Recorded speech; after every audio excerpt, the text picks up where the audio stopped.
deadly mobile game. This video is purely for entertainment and does not infringe on copyrights or laws. The rights to the novel and image belong to the original author. We do not claim ownership. Don't like waiting and want to listen to this fanfic in full now? Subscribe to our Patreon, where you'll find the best fanfics. Chapter 26 Familiar Figure. You can leave work now, but I have no objection if you want to work overtime. But even if you work overtime, the contribution points can only be settled according to the normal working hours. Zhang Shidao's tone to Jin Ke became stern again. No problem. I'll come over after dinner to work overtime for 2 hours, and go back when I'm tired. Jin Ke replied. Zhang Shidao, pile the things in the box over there when they are done, and I'll settle them for you tomorrow. Zhang Shidao added a few more words before walking out with the wolfhound. Okay, Jin Ke responded loudly. For other players, this kind of equipment repair work is boring and tedious,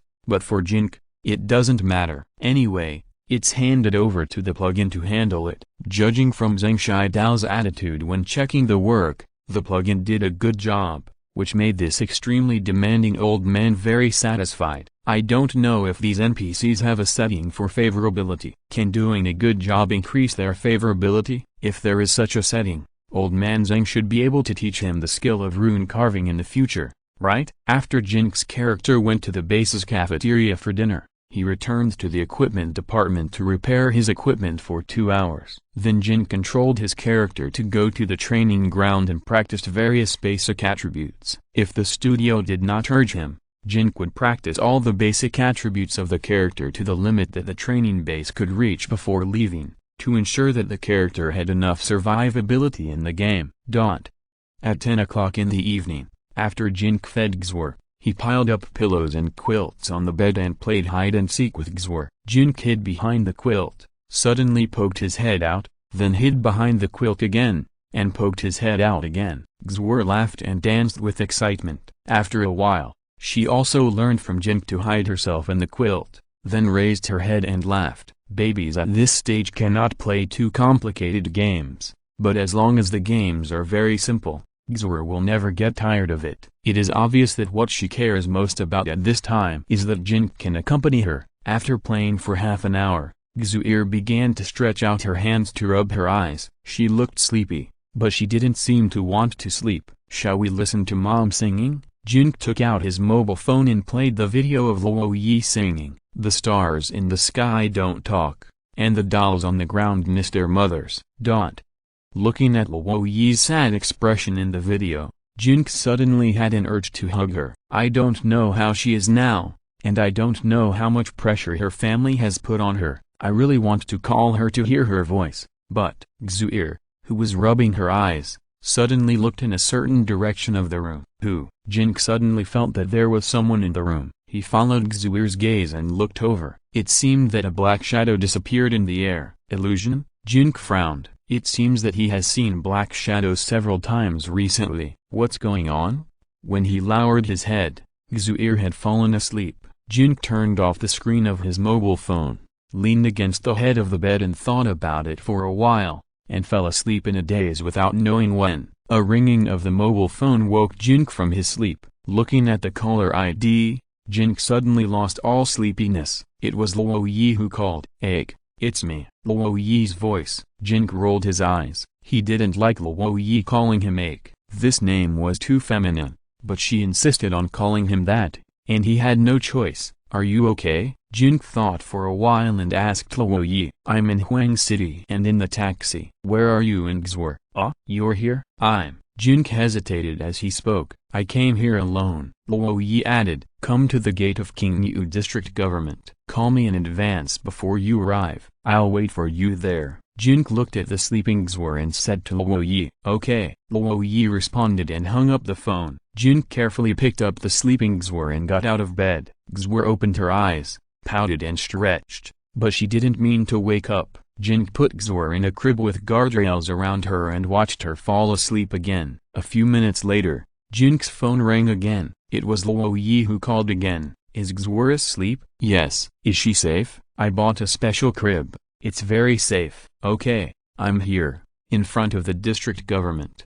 Will you pick me up? Okay. After hanging up the phone, Jin Ke hurried downstairs. After leaving the Whelan home community, he did not go directly to the gate of the district government, but walked around to a hidden place opposite the gate of the district government and observed the gate of the district government. It was about 2 o'clock in the morning. Luo Ye was standing on the street, alone, looking around. The street lights cast her shadow, and her expression seemed a little lonely at this time. Looking at this familiar figure, the figure that Jin Ke had been thinking about day and night, Jin Ke was feeling a little uneasy at this moment. After confirming that there were no vehicles passing on the street, Jin Ke quickly crossed the street and came to Luo Ye's side. Luo Ye looked at Jin Ke, but did not take the initiative to speak. "Why are you here so late? It's not safe," Jin Ke said to Luo Ye. "I'm Xue'er." Luo Ye lowered his head. "Let's go." Jin Ke's hand moved, but he still did not take the initiative to pull Luo Ye's hand. "Where?" Luo Ye asked Jin Ke. "Over there." Jin Ke pointed in the direction of the Whelan community. The two did not speak again, and walked towards the Whelan community along the deserted street late at night at a distance of about 1.5 meters. Jin Ke walked a little further back, and from time to time he looked at Luo Ye, who was walking with his head down beside him, and the feeling in his heart was very unreal. Finally, "I see her again." It seemed like he had a lot to say to her, but when he saw her, he didn't know what to say. "You rent in this community?" After arriving at the gate of the Blue Home community, Luo Ye asked Jin Ke in surprise. "Yeah." Jin Ke didn't want to mention to Luo Ye that he was playing mobile games in the studio. Fortunately, Luo Ye didn't ask any more questions, but just walked into the community with him. "Your family didn't make things difficult for you, did they?" Jin Ke thought about it and asked Luo Ye while walking on the road in the community. "Not bad." "How did you sneak out alone tonight?" Jin Ke thought of another question. Luo Ye looked up and looked into the distance, hesitating and not answering Jin Ke's question. Jin Ke didn't ask any more questions. Arriving at the gate of Villa 16, Jin Ke took out the key Xue'er gave him, opened the door, and walked in with Luo Ye. Chapter 27 A Warm and Safe Embrace. After Luo Ye entered the villa, she just looked around and didn't ask anything. She followed Jin Ke upstairs and came to Jin Ke's room. "Xue'er." Luo Ye called softly and walked to Xue'er's crib. Xue'er was sleeping soundly. Luo Ye didn't wake her up, but just stood by the crib and looked at her quietly. "Sit down." Jin Ke moved a chair to the crib. Luo Ye sat down by the crib and continued to look at Xue'er, who was sleeping soundly. "You came out late at night. Will your family look for you?" Jin Ke asked Luo Ye again. "Don't worry, I will find a way to deal with these things." Luo Ye answered Jin Ke after a moment of silence. "It's so late, you can sleep here. I'll sleep downstairs." Jin Ke proposed to Luo Ye. "No, I'll just sit here to accompany Xue'er." Luo Ye shook his head. Jin Ke didn't say anything more, just sat by the bed and looked at Luo Ye's back. "I wanted to hug her just now, but I didn't expect her to come over." But when she really appeared in front of him, he would not do such abrupt things. After all, the two of them were together only because of Xue'er, and there was nothing else. Even if he wanted to hug her, he had no other thoughts. He just wanted to give her a warm and safe embrace, let her know that someone was always caring about her, and let her not be so sad anymore. "Are you okay?" Luo Ye didn't know if she felt Jin Ke's gaze, and turned back to look at him. It seemed that she not only cared about Xue'er, but also about his recent situation. "I'm fine, I'm just worried about you." Jin Ke looked at Luo Ye, looking at her beautiful and sad big eyes. Luo Ye was a little shy under Jin Ke's slightly fiery gaze. She seemed to want to avoid Jin Ke's gaze, but after a little hesitation, she did not avoid it anymore, but met Jin Ke's gaze. The boy and girl looked at each other silently for a long time, and time seemed to freeze at this moment. I. The two spoke at the same time, and then closed their mouths at the same time. "You go first." Jin Ke smiled. "You go first." Luo Ye lowered her head. "I want to take a picture of you and use it as the background picture on my phone.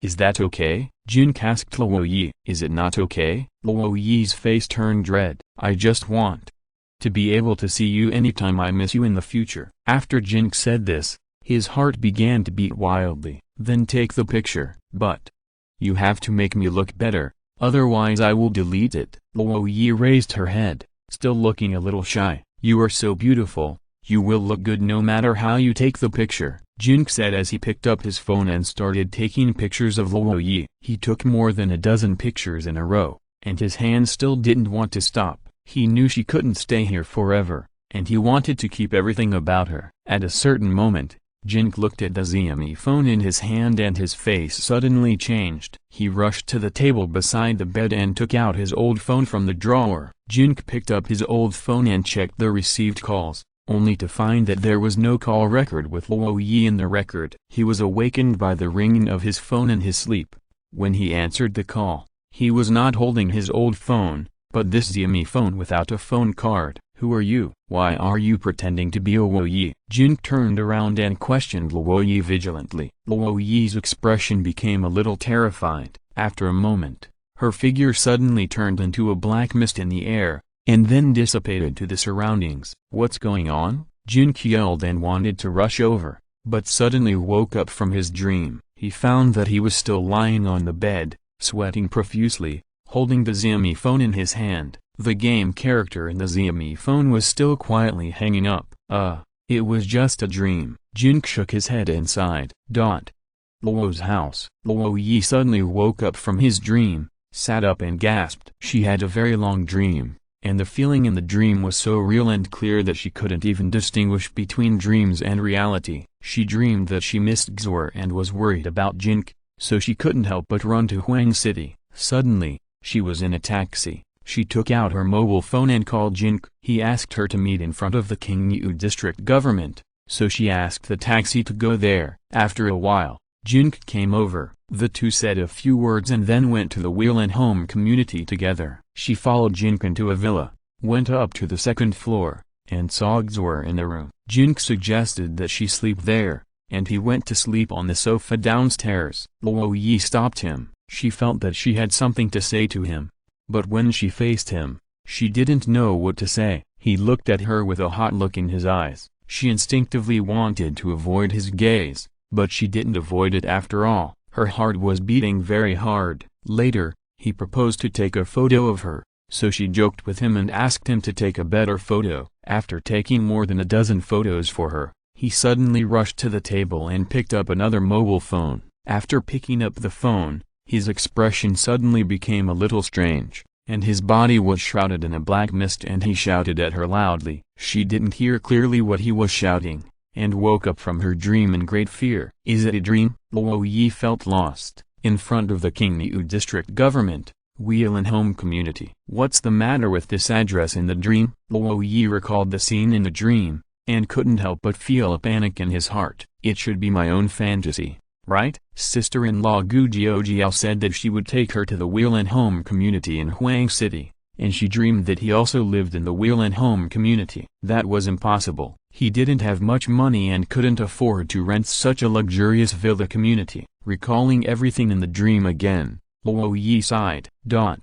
With the help of the plug-in, Jin Ke trained and worked day and night. Zhang Shidao was very satisfied with Jin Ke's work. He even notified the logistics department not to recruit other newcomers, on the grounds of avoiding the newcomers' poor operating ability and wasting his precious equipment materials. Seeing that Zhang Shidao finally recruited the right person, the logistics department also breathed a sigh of relief. Otherwise, it would be a headache to face the various complaints from newcomers to Old Man Zhang every day, and they dared not deal with them. A few days later, Jin Ke's strength increased to 8.04, endurance increased to 6.45, and physique increased to 7.61. In terms of strength, he has reached the requirements of assassin training in the intermediate area. After reaching the strength requirement, Jin Ke began endurance training. If you're listening to this novel on a channel other than Fanfic World, it means they downloaded and uploaded it without effort. We cordially invite you to visit our channel, Mundo Fanfic Novelist. There you'll find the original version of this story and you can explore many other novels of various genres. We're waiting for you to immerse yourself in a world of incredible novels. Chapter 28 Evaluation Report. Thanks to Black Konjac Silk for giving 50,000 starting coins. The main methods of endurance training include continuous training, repeated training, intermittent training, alternating training, competition and game training, circular training, and plateau training.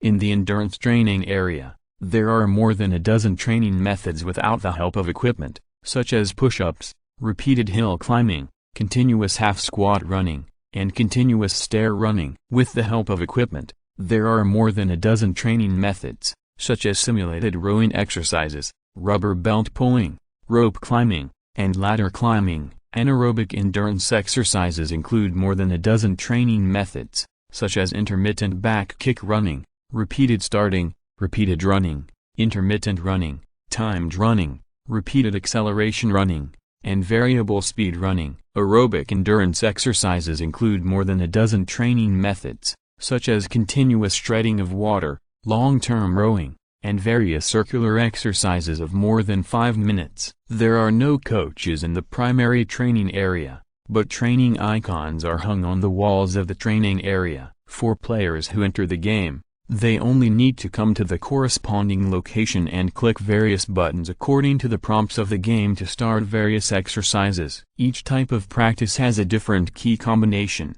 and there are requirements for the length of time the keys are pressed, as well as the accuracy and timeliness. The higher the accuracy, the better the practice effect. This type of training is extremely boring, and long-term repetitive operations quickly exhaust people. It's okay for Jin to hide in the room with a plug-in to help him with various training, but it's difficult for other new players to keep going. Now Jin trains at night and works in the equipment department during the day, helping Zhang Shidao repair equipment. Repairing equipment is a boring, low-level job that mainly earns contribution points, and the improvement of basic attributes is pitiful. After 5 days, the total attribute points that Jin has improved from work are only about 0.3.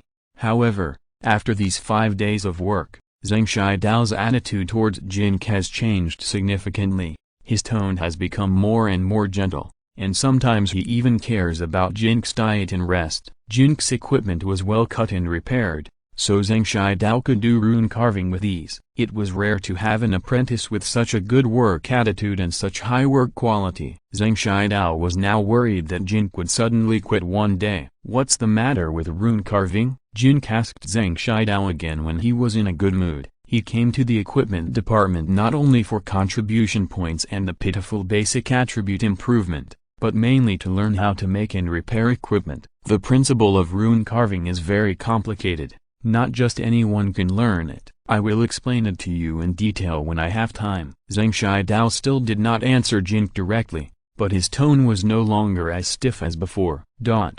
After more than 10 days of work and training, Jin's strength increased to 8.36, endurance increased to 8.61, constitution increased to 8.33, charm value increased to 10.1. and willpower also increased by 0.03, reaching 12.26. In the real world, Jin felt that he was beginning to gain muscle, and he would not feel tired even if he held Xue'er and walked on the roof for half an hour. It should be because the food in the villa was very good, and the nutrition was up to par. Otherwise, could there be other reasons? Jin felt vaguely that there might really be other reasons for this matter. Some of you have been working here for half a month, and the shortest one has been a week. The studio asked me to summarize and evaluate your previous work, and praise and reward those who perform well, and criticize and punish those who do not perform well. Mentor Chan Wei convened more than 10 newcomers for a meeting in the lobby on the first floor. These days, Jin rarely went downstairs, nor did he visit other players. Unknowingly, the villa was full of players, with food and accommodation provided and a daily salary of several hundred yuan, which attracted many mobile game enthusiasts to come to the studio to work. Among the people present, Jin could only recognize the faces of a few people, such as Liu Zhu, who came to the villa with him at the beginning, and Ni Yu, a fat man weighing more than 200 pounds. This fat man seemed to be thinner than when he came, and his spirits were much better than when he first came in. The 2 players next to Niu were named Zhugang and Luo Jing. The 3 of them came in at the same time, and Jin had a certain impression of them. Jin couldn't name the other players, but he had met them in the restaurant and they looked familiar. First of all, I want to praise employee Jin. In the past half-month since he entered the studio, he has been very diligent and hard-working in his work and training, and has won unanimous praise from the NPC supervisors in the training base. Chen Wei continued to announce to everyone, "Are there NPC supervisors in the training base?" Liu Zhu asked curiously. "Yes, the NPCs around you may be security guards, cleaners, or ordinary workers. They may all serve as part-time supervisors for newcomers. These NPCs will secretly observe the performance of each newcomer, give them scores, and report them to the base supervisor after summarizing them. The studio will get your evaluation report from the base supervisor." Chen Wei answered Liu Zhu. "What is the relationship between the studio and the training base in the game? Can you get reports from the base supervisor? This game feels strange in many places, don't you think so?" Yu Gang asked Chen Wei curiously, and then looked at the other players around him. "You will understand slowly." Chen Wei didn't seem to want to answer Yu Gang's question. "I guess this training base was established by the studio in the game, right? Just like the unions in other online games?" Fatty Niu guessed. "It's possible." Luo Jing echoed Niu's guess. "I have some ideas, that is, last time." Niu became more and more excited. "Now is meeting time, not discussion time." Chen Wei had to raise his voice and pat the coffee table to stop the players from talking. The studio decided to commend employee Jin Ke for his efforts and reward his game character with 1,000 contribution points. It will be sent to the character account by email at midnight tonight. Everyone congratulate employee Jin Ke. Chen Wei was the first to applaud. The other new employees also clapped a few times. "The reward is the contribution points in the game? This reward is too much of a ripoff, isn't it? After all, a few $100 in the real world is better than this, right?" "Thank you, Director Chen." Jin Ke was very happy with the reward. In addition to eating,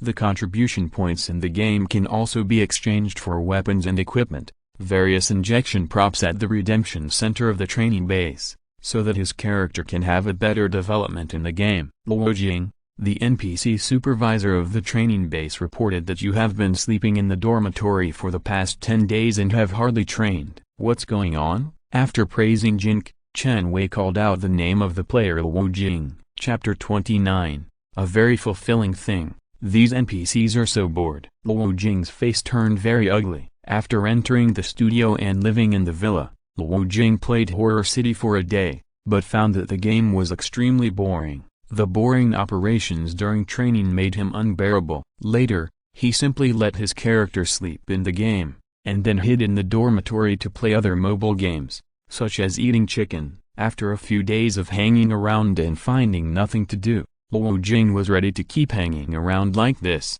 but he didn't expect to be reported by the NPC and discovered by his mentor Chen Wei. "And Yu Gang, your character has also been sleeping in the dormitory for 3 days. Chen Wei called the name of another newcomer, Yu Gang.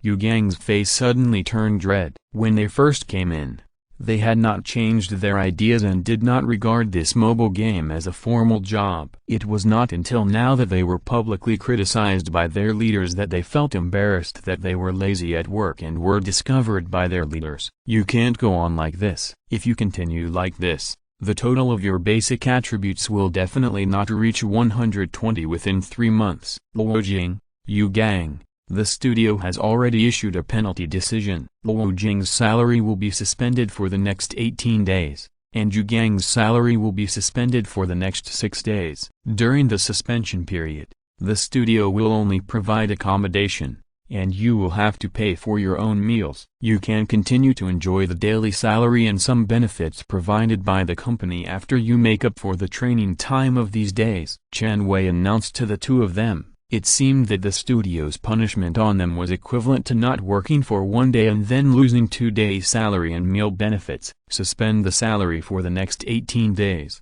pay for your own meals? What the hell? I will work for you here for free for the next 18 days. Luo Jing's face suddenly became ugly, and Yu Gang's eyes widened. "There is no way. The studio hired you here with high salary and high benefits, not to let you do nothing every day. No boss is doing charity. If you want to get a salary, you must first work hard." Chen Wei also frowned. "That means I will not have a salary for the next 18 days. And I have to do those boring so-called training every day? Luo Jing looked very unhappy. Yes. Chen Wei nodded. Is it not enough for me to admit my mistake? Forget about the punishment. Luo Jing's face became even uglier. It's okay to admit your mistake, but the punishment cannot be changed. Chen Wei shook his head. The punishment won't be changed? Then we resign. Luo Jing immediately brought it up to Chen Wei. Even with the studio paying him 200 yuan a day, he couldn't stand the dullness of this job, not to mention that he wouldn't even have a daily salary for the next 18 days. During these days of working here,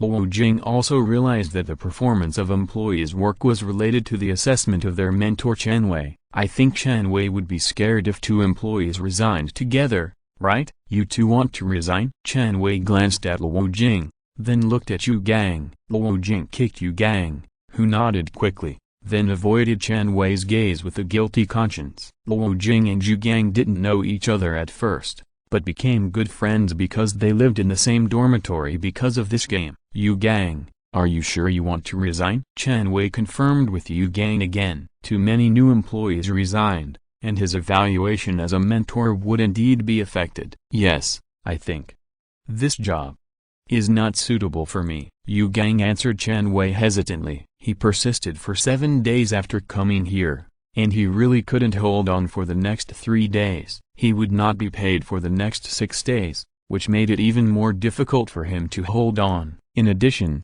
if he gambled with Luo Jing, maybe the punishment could be reduced or exempted. This game is so damn boring. Not to mention 200 yuan a day. Even if I was paid 1,000 yuan a day, I wouldn't want to do such a boring thing. Now I'm being punished. No salary for 18 days.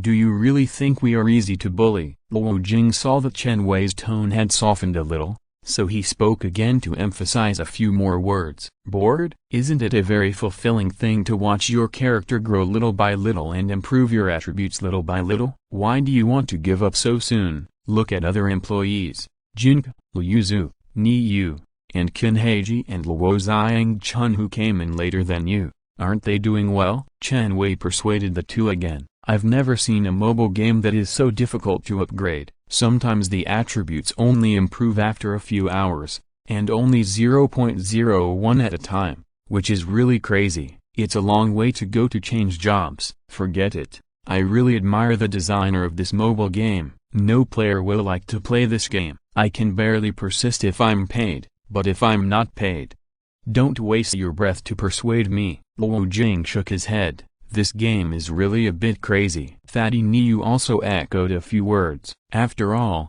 he came in with Luo Jing and Yu Gang. The three of them lived in the same dormitory and had a good relationship on weekdays. It would be too disloyal if he didn't echo a few words now. This game is really boring. But I'm numb to it. Just treat it as a job. It's easier than working on the Foxconn production line, right? Liu Zhu also spoke up. Young man, if you can't stick to your job after a few days, it's a big loss for both you and the studio. It's not good. You were so passive in the early stage. The studio must punish you. Any company that wants to manage well must have rewards and punishments. Chen Wei was silent for a while and persuaded Luo Jing and Yu Gang a few more words. When we came in, it was agreed that the studio would be paid on a daily basis. Since the salary was given, it means that our work was recognized. What does it mean to suddenly deduct the penalty without saying anything? To be honest, even if we didn't sign a contract with the studio during the probation period, we already had a labor relationship. If you do this, I can still go to the labor bureau to sue you. Luo Jing saw that Chen Wei was unwilling to cancel the punishment, so he threatened Chen Wei, accept the punishment, work hard in the future, and think about it seriously. I'm doing this for your own good. Chen Wei said all the good things, but Luo Jing still didn't change his mind, and his expression turned cold. I won't consider it. Sorry, we're all going to resign whether you agree or not, unless you cancel this unreasonable punishment. Luo Jing stood up and pulled Yu Gang beside him. Don't leave in a hurry. I have something to tell you. If you leave, I can only apply to the studio to turn your characters in the game into NPCs. Chen Wei proposed to Luo Jing and the others. It doesn't matter. Luo Jing looked indifferent. It was just a virtual character in the game. How to deal with it had nothing to do with him. Have you thought it through? Chen Wei confirmed with Luo Jing and the others again. Chapter 30 Studio Assets. Think it over. Don't regret driving us away. I think you should think carefully about the punishment for us. Luo Jing had an impatient expression. We admit our mistakes. This is our first time. Director Chen, you don't have to be so harsh, right? Yu Gang also muttered a few words in a low voice. Okay, go. Chen Wei waved his hand and said nothing more. Humphrey. Luo Jing's threat failed. After rolling his eyes, he could only pull Yu Gang and leave the villa hall. It's really interesting. Since they paid us, it's equivalent to acknowledging our work. Now they suddenly propose to deduct penalties. It's so funny. After leaving the villa, Luo Jing muttered a few words to Yu Gang. He. They received the salary but didn't do their job according to the regulations. Of course they are not happy. Yu Gang looked a little regretful. Why didn't you do anything? After playing for a day, I was almost mentally broken by this game. Making people play such a boring game is a disguised form of mental torture. I will go to the Labor Bureau to sue them for compensation for my mental damages. Luo Jing was unhappy. He threatened to resign and dragged Yu Gang into it. He thought he could force Chen Wei to surrender, but he didn't expect that the other party would refuse to cancel the punishment, which made him very angry. Except for the first 2 days, Luo Jing didn't play the Horror City game much. Anyway, Yu Gang didn't see Luo Jing much in the training base later. It can be said that Luo Jing was just messing around with the studio's money these days. Yu Gang persisted for a week, but he didn't persist for the next 3 days under the temptation of Luo Jing's chicken. After 3 days, he just said he would resign with Luo Jing because he couldn't save face. Now Yu Gang really regrets it. Boss Luo, what are your plans? Yu Gang asked Luo Jing, and then reluctantly looked at the villa behind him. Although this game is boring, lying in the room of the villa, eating and drinking well, and playing mobile games is just to make 200 yuan a day. I am afraid that I can't find such an easy job elsewhere. In the week when Yu Gang came here, sometimes he only stayed in the training base for 3 or 4 hours a day, and he was not punished. The next 3 days were indeed a bit excessive. The character lay directly in the dormitory of the training base, and then played PUBG with Luo Jing. It was right to be punished. What's more, the studio's punishment for him was just not to receive daily wages and not provide free meals for 6 days. It's okay if he grits his teeth and sticks through it. Find a new job. With his ability, where can he find such an easy job with a monthly salary of 6,000? What are my plans? I'll go back and continue to live stream games. Although I make less money and it's not stable, at least I can play the games I want to play. That Horror City is so boring and frustrating. Why torture yourself in this world? If you can't find anything to do, you can go to my place and help me. Luo Jing proposed to Yu Gang. No, I have other things to do. Yu Gang shook his head quickly. Okay, you can come to me anytime if you figure it out. Luo Jing saw that Yu Gang was not interested in live streaming and stopped forcing him. The two came to the outside of the villa community, stood and talked for a while, and then left in their own cars. Yu Gang got off the bus after sitting on it for one stop. After thinking about it, he found a small yellow car on the side of the road, took out his mobile phone to unlock it and rode on it. He was a thin-skinned person. Even if he was punished by the studio, he did not decide to resign and leave. He just went with him because of Luo Jing's face. He regretted it more and more while sitting on the bus. So he got off the bus after sitting on it for one stop and decided to go back to the Blue Home community to admit his mistake to Chen Wei.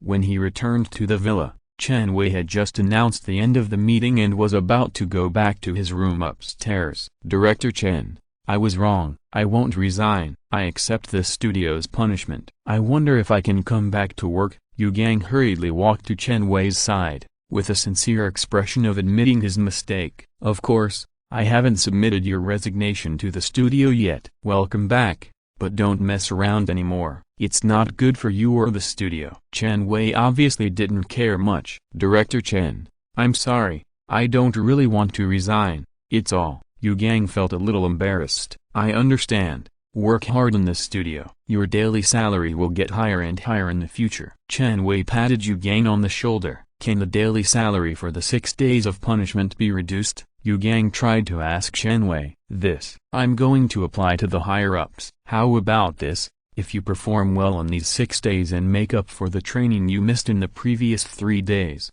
maybe the higher-ups will consider reducing all the penalties and reimburse you for your daily salary and meal expenses for these 6 days. Chen Wei replied to Yu Gang, okay, I will definitely work hard in the future and not let Director Chen down. Yu Gang was overjoyed and quickly expressed his determination to Chen Wei, that Luo Jing will never come back. Chen Wei looked in the direction of the gate. Probably not. In fact, I'm not very familiar with him. Yu Gang distanced himself from Luo Jing. Okay, then I'll submit an application to convert his character into an NPC in the training base. Chen Wei frowned. Why not just delete his character and turn him into an NPC in the base? Yu Gang didn't quite understand the studio's way of handling it. Every character you create is an asset of the studio. If you don't play it anymore, the character will consume the studio's resources if it stays in the training base. Turning it into a base NPC to participate in the construction of the base is the best way to reduce losses. Chen Wei was silent for a moment before explaining to Yu Gang. Oh, Yu Gang always felt that this explanation was far-fetched,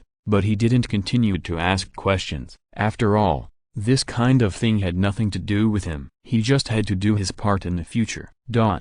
In the evening, 8 o'clock. Chen Wei wrote Luo Jing's resignation letter and the application to turn him into a base NPC in the mailbox. After writing it, he drank 2 cups of coffee with a serious expression, hesitated for a long time, and then clicked send. Soon Chen Wei received the reply email above. Luo Jing's resignation letter had been approved. Luo Jing's character in the game would be turned into an NPC in the training base in half an hour.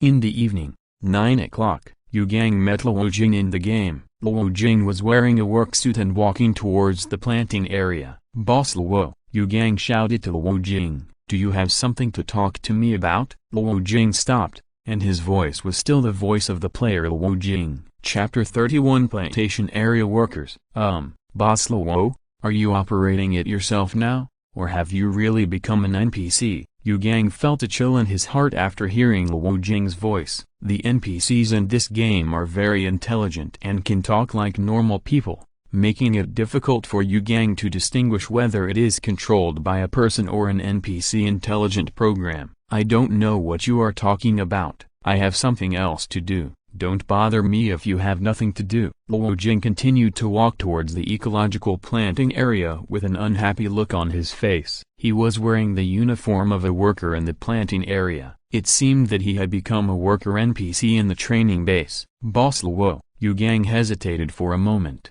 but still followed Luo Jing to the planting area. Although the training base was inside the mountain, the planting area was very large and endless. Yu Gang looked at Luo Jing, who had never been to the ecological planting area before, and walked straight to the fertilizer room in the planting area with ease, moved out several dung buckets from the fertilizer room, and then walked to the fields like a skilled worker to dig soil and fill fertilizer, and plant various vegetables and crops. The dung bucket was full of dung. Yu Gang looked closer and saw that there were many maggots crawling inside. The text description in the game said that the dung bucket was extremely smelly. When Yu Gang's character got closer, he even instinctively covered his nose. But Luo Jing was completely unaware. He dug the soil with one hand and used a dung shovel to apply fertilizer with the other hand. He even piled up the soil with his bare hands without feeling dirty or smelly, and buried the fertilizer and maggots in the pit. It was the first time for Yu Gang to see Luo Jing,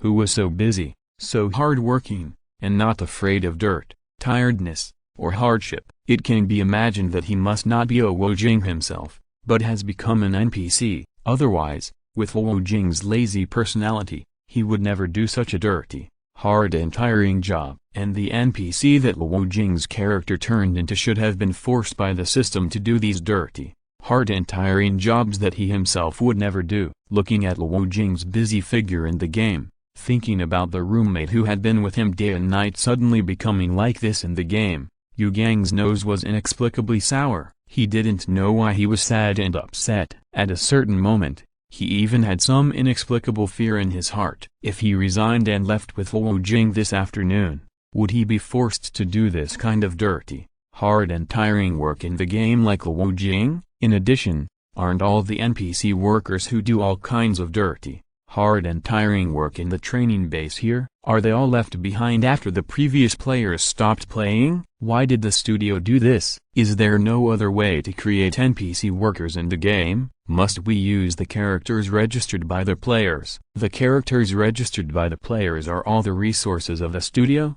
This mobile game gives people a very weird feeling. Yu Gang resisted the urge to call Luo Jing in the real world to talk about his current situation. He decided not to think too much about this brain-burning problem. After controlling his character to sprint for a while, Yu Gang escaped from the ecological planting area, then walked to the training area and started various boring and tedious training. Today's incident must have left a bad impression on Mentor Chen Wei. He must work hard in the future to try to reverse this bad impression. Mentor Chen Wei said that if he performs well in these 6 days, he may be able to get the salary and meal expenses for these 6 days. Although it is only possible, Yu Gang still decided to try hard. The salary and meal expenses for 6 days are more than 1,000 yuan. Although this training is boring, for the sake of a daily salary of 200 yuan, he must stick to it even if it is boring in the future. Luo Jing resigned from the studio and returned to his original residence to resume his old job. He picked up his previous game live broadcast equipment and continued to live broadcast games to netizens on the live broadcast platform. Luo Jing's original residence was not his own home,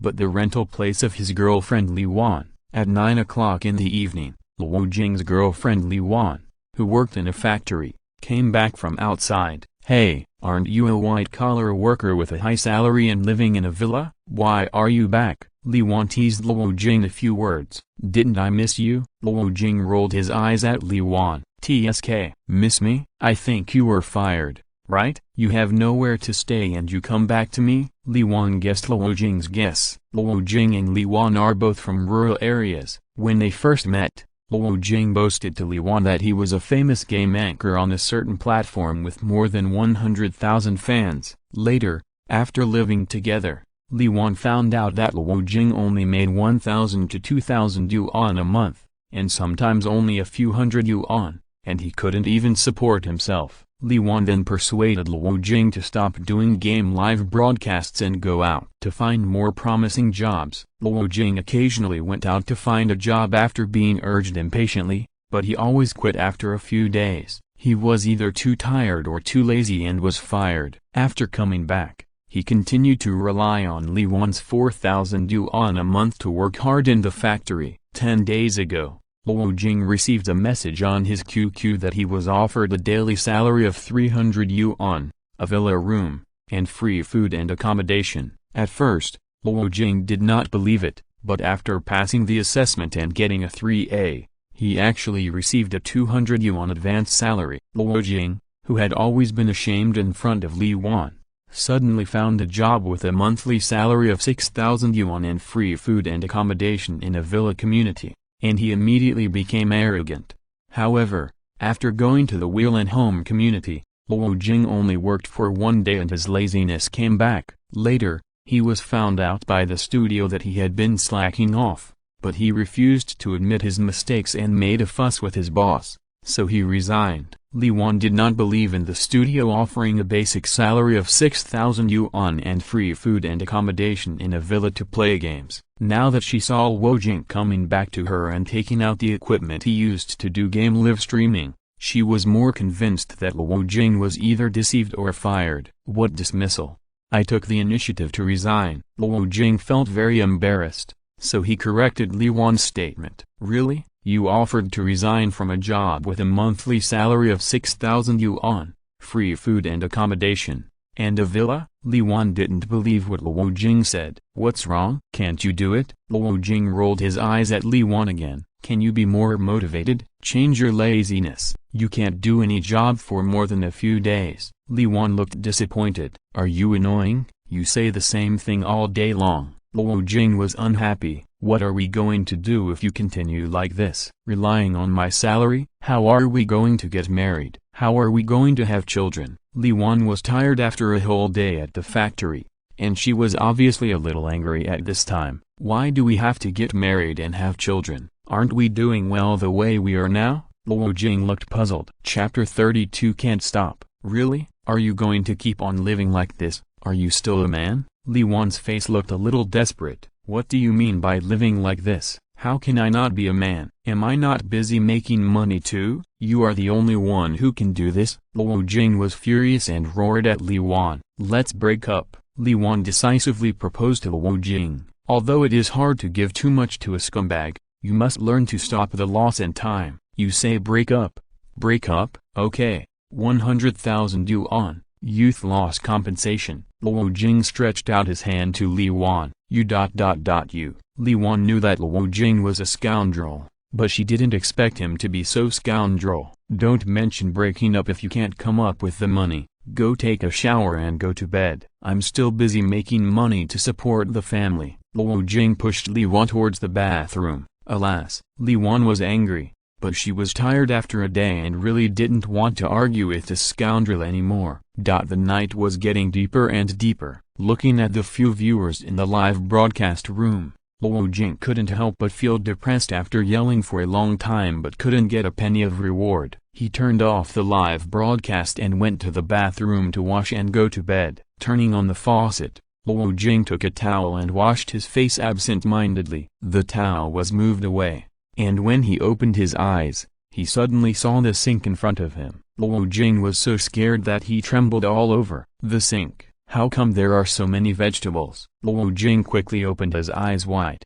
and when he looked at the sink again, everything was back to normal. There was no vegetables at all. How could there be vegetables on the sink? Hallucination? Luo Jing shook his head, turned around, took off his pants, and faced the toilet to drain the water. When he looked down, he found that the toilet in front of him had turned into a feces bucket, and the things inside were extremely smelly and disgusting. Luo Jing was startled again, and he quickly covered his nose. The next moment, the feces bucket and the stench disappeared together, and the bathroom returned to its original appearance. What's going on? Luo Jing frowned. After draining the toilet, Luo Jing turned around and prepared to get some water from the foot basin to wash his feet. But when he turned around, his feet slipped and he fell into the bathroom with a bang. Fuck. Luo Jing felt as if his head had knocked over something. The next moment, he found that he had knocked over a dung bucket, and his face fell into a pile of dung water. His mouth was open because of screaming, and several maggots were wriggling in the dung water in front of him. The stench of dung almost made him faint. Luo Jing quickly propped himself up and kept spitting on the ground. It seemed that he had bitten some dung water and maggots in his mouth when he fell just now. The next moment, the dung bucket and maggots disappeared. Luo Jing looked carefully and found that what he had knocked over just now was not a dung bucket, but the toilet waste basket. Then, what he accidentally bit in his mouth was the Wei Sheng Tao that Li Wan had changed before going to bed tonight. Gosh. Luo Jing rushed to the faucet, picked up the mouthwash cup, turned on the faucet and filled a cup of water to rinse his mouth. But when he brought the cup to his mouth, Luo Jing found that he had filled a cup of fecal water with maggots swimming in it. Luo Jing threw the cup away and quickly escaped from the bathroom. Are you crazy? Li Wan heard the various noises and screams made by Luo Jing, and cursed in dissatisfaction. You are sick. I slipped in the bathroom and almost fell to death. Don't you feel sorry at all? Luo Jing was furious when he thought of the Wei Sheng Tao he had just bitten in his mouth. If you really fell to death, I would be so happy, Li Wan replied to Luo Jing coldly. You damn bitch, how can you talk like that? Luo Jing became more and more angry. Li Wan was very tired after working all day. She didn't want to argue with Luo Jing, so she rolled up her quilt and went to sleep facing the wall. Bring me some delicious food tomorrow, or I won't forgive you. Luo Jing was so sleepy and tired that he didn't wash himself. He pulled a quilt over and slept next to Li Wan. What the hell today? I actually had such a strange hallucination. In a daze, Luo Jing felt very tired. After waking up, he found himself squatting in a very strange place. It seemed like there was something like farmland under his feet, and he was busy planting some vegetable seedlings in the farmland. After planting a seedling, Luo Ye dug another pit on the ground, pulled over a dung bucket, scooped a spoonful of dung with a dung shovel, and then filled it with some broken soil. Soon the dung water in the dung bucket was used up. Luo Ye picked up 2 empty dung buckets, picked up a long dung shovel, walked a few dozen meters away, and scooped up dung water from a dung ditch flowing from the living area. It stinks. It stinks.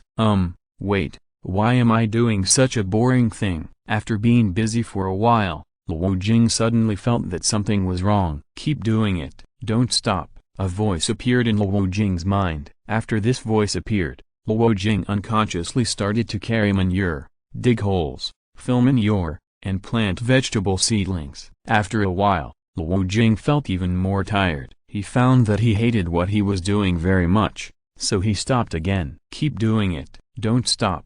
The previous voice was even more severe. Why should I listen to you? Luo Ye cursed and then looked around. After looking around, Luo Ye found that a black shadow appeared behind him. The voice just now seemed to come from this black shadow. Your life is carrying manure, digging holes, filling manure, and planting. The black shadow scolded him harshly. Who do you think you are? Why should I listen to you? Luo Ye was furious and rushed over to punch and kick the black shadow. The black shadow howled fiercely, then stretched out a pair of sharp claws and scratched Luo Ye's face and hands, leaving a big bloody wound. I'm going to kill you. Kill you. Under the sharp pain, Luo Ye pinched the black shadow's neck hard, and his mind fell into a state of madness. Finally, the black shadow was motionless, and Luo Ye let go. After letting go, Luo Ye felt a burning pain on his face and hands. What's going on? Luo Ye sat up suddenly,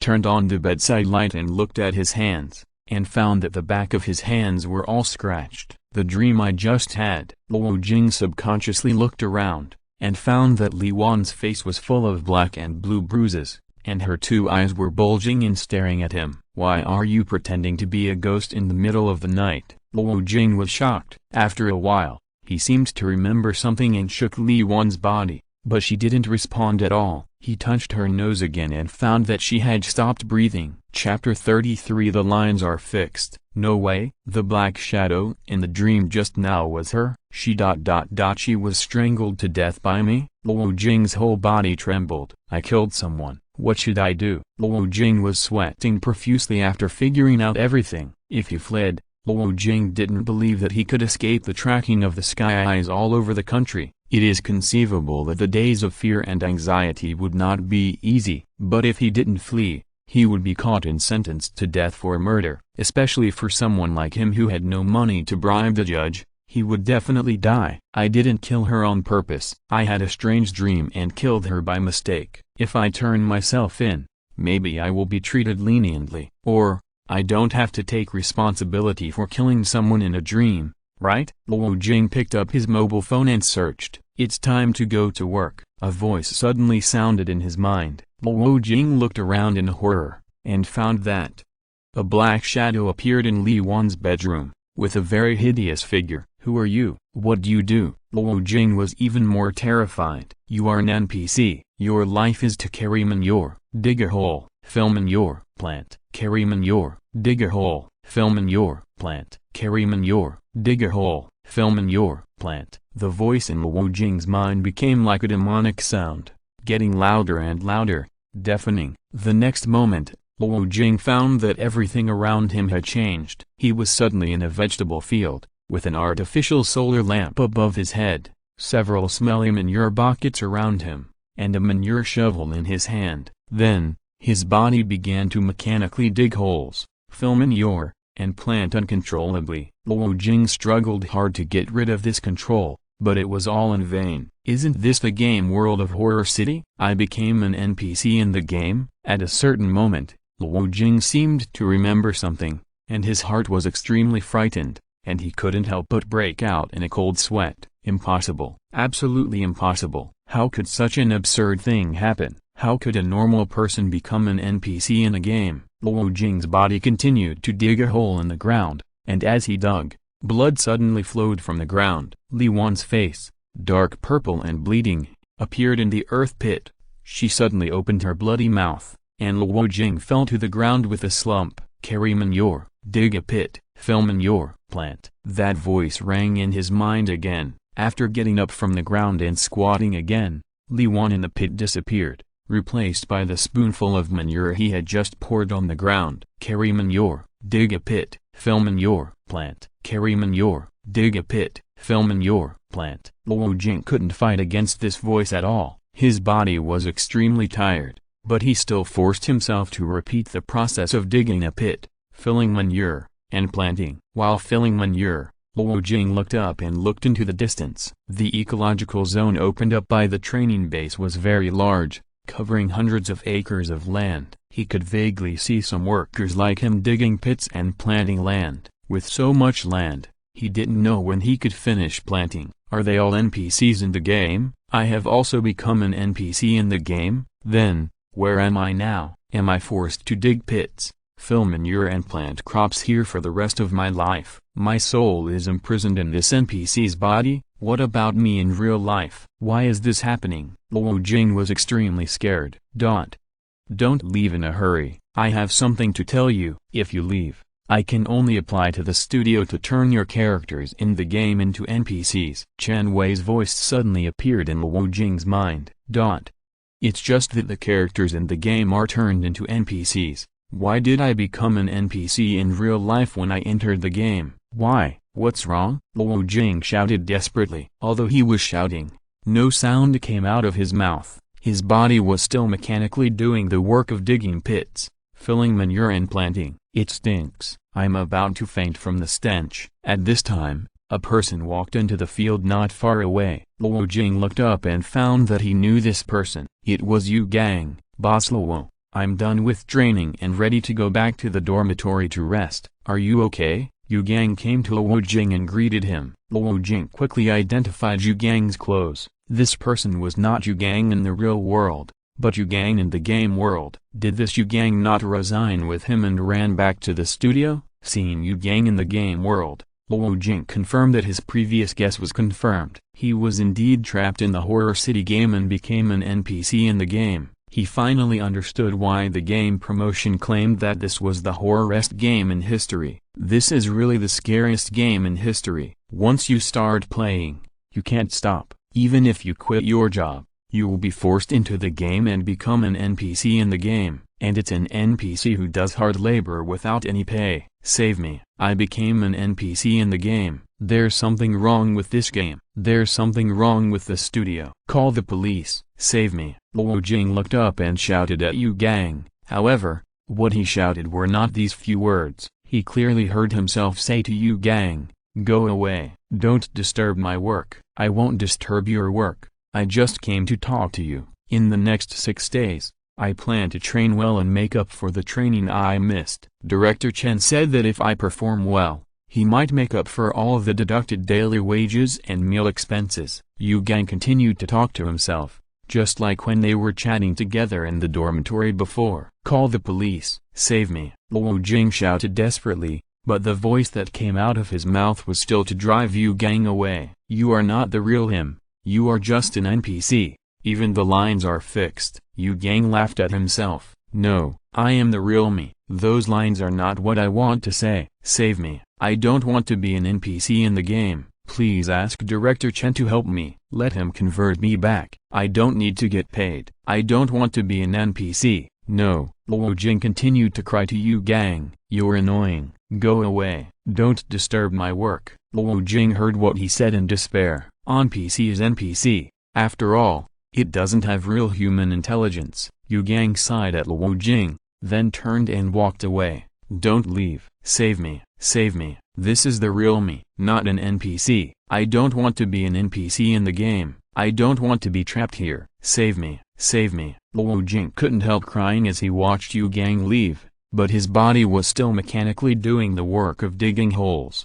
filling manure, and planting endlessly. Chapter 34 Dream Villa. The next day, Huang Daily reported, "A murder occurred in our city last night. A man strangled his girlfriend to death. When the police arrested him, he sat there woodenly. No matter what the police asked about the murder, he said nothing. as if it had nothing to do with him. The evidence at the scene is conclusive. The police are preparing to conduct a mental test on him. The neighbor downstairs reported that there was a lot of noise upstairs last night, as if someone fell. There are also residents in the same building who claim that the murderer and the victim often quarreled when they lived here before. The reporter visited the victim's colleagues and friends before his death. They said that the victim mentioned many times that she met a scumbag and wanted to break up, but the other party was a rogue. The reporter would like to remind kind girls that if they meet such a scumbag, they must resolutely break up. If the other party keeps pestering them, they can seek help from friends or call the police to protect their legal rights and interests when necessary. Don't blindly tolerate such a scumbag,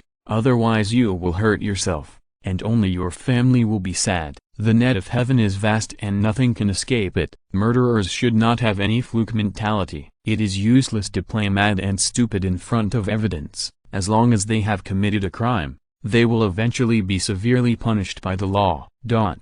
Wheel and Home Villa Community. Ye, what are you looking for? Li Zengsun asked Luo Ye beside him. Li Zengsun is Gu Jiaojiao's distant cousin. Gu Jiaojiao is Luo Ye's sister-in-law. Li Zengsun was arranged by Gu Jiaojiao to be by Luo Ye's side to monitor Luo Ye's every move and report to Gu Jiaojiao at any time if there is anything abnormal. A week ago, Luo Ye and Gu Jiaojiao moved from Yunfeng City to Wheel and Home Villa Community to live. Luo Ye also transferred from Yunfeng No. 1 Middle School to Jin Ke International School near Wheel and Home Villa Community. Li Zengsun lived with them in the name of a relative borrowing to study. Li Zengsun entered the school a week earlier than Luo Ye. In the class, he and Luo Ye were deskmates. After Luo Ye came, Li Zengsun and Luo Ye were almost inseparable. These days after school, Luo Ye always wandered around the Wheel and Home Community, as if looking for something. Li Zengsun, who was responsible for supervision, would of course notice Luo Ye's unusual behavior, just wandering around. Luo Ye perfunctorily said to Li Zengsun. After moving to the Wheel and Home Community, Luo Ye would occasionally think of the strange dream she had that night. In the dream, she and Jin Ke entered the Wheel and Home Community together. Jin Ke led her into a villa and went up to the second floor to see Xue'er. Although she knew it was a dream, Luo Ye was still a little unwilling. She subconsciously wanted to find the villa in the dream. She even felt that Jin Ke and Xue'er were waiting for her in that villa. In that dream, after she and Jin Ke reunited, her heartbeat was inexplicably violent. In addition, she was always blind to the road, which led to her not paying attention to which road Jin Ke took her to and which villa she entered after entering the Wheel and Home Community with him. The uniform greenery and identical villa appearances in the Wheel and Home Community made it impossible for her to identify which villa was the one that Jin Ke had taken her to in her dream. She knew that Li Zengsun was monitoring her, so she couldn't boldly look for the villa in her dream. She could only pretend to wander around the community and recall which villa she and Jin Ke had entered that night. A week had passed, and her search had made no progress, but the scene in her dream was becoming more and more blurred. Perhaps the villa in her dream didn't exist at all? Luo Ye was startled by the cry of a baby. Could it be Xue'er? She hurriedly ran in the direction of the cry. It was a young mother pushing a stroller passing by on the path. After confirming that Xue'er was not in the stroller, Luo Ye looked very disappointed. She regretted that when she was with Jin Ke, she didn't leave any other contact information for him except his mobile phone number. As for his cell phone number, she could no longer remember it after her SIM card was confiscated and cancelled by her brother. She just saved his number in her phone at the beginning, and did not remember the 11 specific numbers. Now she has completely lost contact with him, but even if she found his cell phone number, she dare not contact him. She is worried that her contact with him will expose his whereabouts, causing her brother to arrange for someone to arrest him and kill him. Ye, it's time to go home. Li Zengsun urged Luo Ye. Okay. Luo Ye looked indifferent. Without Xue'er and Jin Ke, she felt that she was living like a walking corpse. 16 villas, second floor. The standard of the assassin training area is that strength and endurance are both above 8, speed and accuracy are both above 12, and agility is above 15. After 20 days in the studio, Jin Ke's strength reached 8.36. His endurance reached 8.61, and his physique reached 8.33. If he wanted to enter the assassin training area, Jin Ke had to make sure his speed, precision, and agility met the requirements.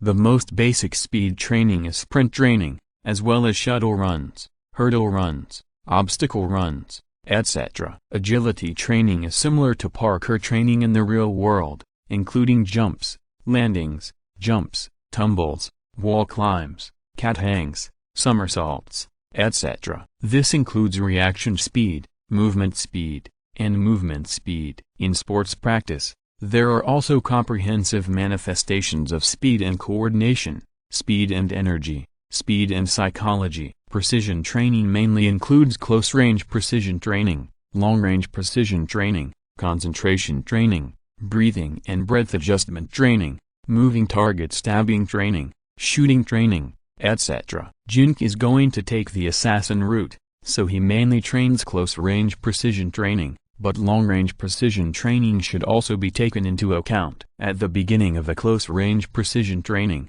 a red dot appears on a whiteboard. Jin Ke must accurately stab the wooden dagger in his hand where the red dot appears. The time for the red dot to appear is getting shorter and shorter, and the precision required is getting higher and higher. In the enhanced training, a robot will appear, constantly moving around next to Jin Ke's character. Jin Ke must stab the key points marked on its body with the wooden dagger in his hand during its movement. It is very boring to conduct this kind of training on a mobile game. Fortunately, Jin Ke has a plugin to help him conduct these training automatically. He only needs to do the preliminary preparations well, and the plugin will help him do the rest well. In the following days, in addition to working in the equipment department, Jin Ke used his spare time to train his speed and accuracy, so that these two items can meet the requirements of assassin training as soon as possible, and finally overcome the difficulty of agility, and strive to start assassin professional training as soon as possible,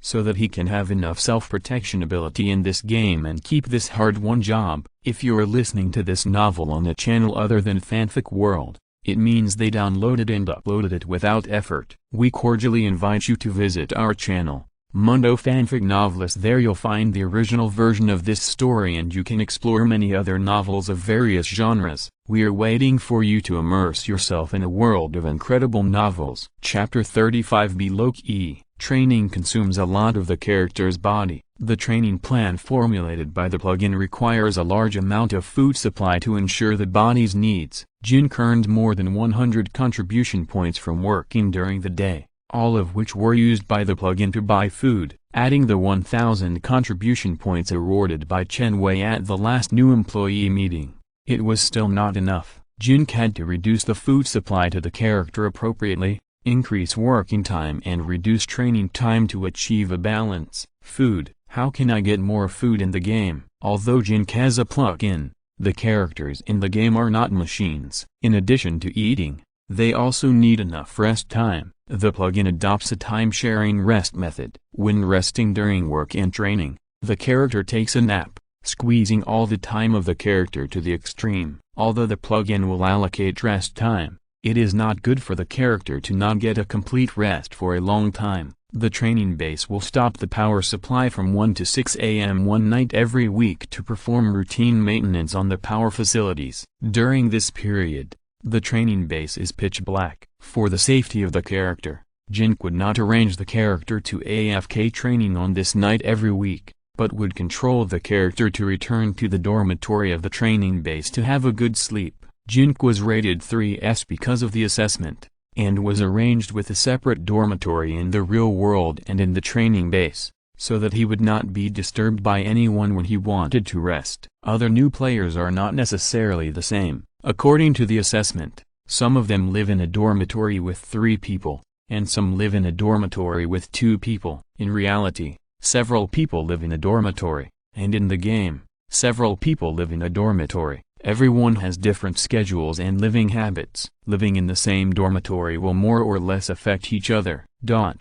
Staying in the villa every day, AFK, teasing Xue'er, holding Xue'er to the rooftop to bask in the sun, eat, sleep, and AFK. Jin Ke interprets the home of the otaku to the extreme. Time passes slowly, but also quickly. Unknowingly, Jin Ke has been in the Blue Home community for more than a month. All these muscles on my body, They can't all be developed by holding Xue'er. Jin Ke looked at himself in the mirror. In the more than 1 month since he came to the blue home, he has grown 1 centimeter taller and gained more than 10 kilograms in weight. Muscles have grown everywhere on his arms, legs, and body. Although they are far less than the bulging muscles on his mentor Chen Wei, he feels that he has endless strength. Now, let alone holding Xue'er, Jin Ke feels that even if he is asked to carry a bag of 30 kilograms of rice upstairs, it will be very easy. You have to know that more than a month ago, he was completely powerless. This game seems to have some connection with the real world. If it is true, it's too ridiculous. But, you should figure this out yourself. If other players have any comments, just listen and don't express your opinions. Be a low-key person. It's good to be able to earn 500 yuan a day to support myself and Xue'er. Nothing else matters. Xue'er is more than 7 months old. She can now sit steadily without Jin Ke's support. Half a month ago, in addition to feeding Xue'er milk powder, Jin Ke also began to add various complementary foods to her. There are ready-made complementary foods for sale in supermarkets and online, but for Xue'er's health, Jin Ke decided to make complementary foods for Xue'er himself. The kitchen of the villa is fully equipped with various tools. Jin Ke beats various vegetables and meats into juice, mixes them with egg yolks and rice porridge, crushes them with a spoon, and feeds Xue'er 1 mouthful at a time. Xue'er is very well behaved. When Jin Ke feeds her, she eats in big mouthfuls, without wasting Jin Ke's hard work. Luo Ye,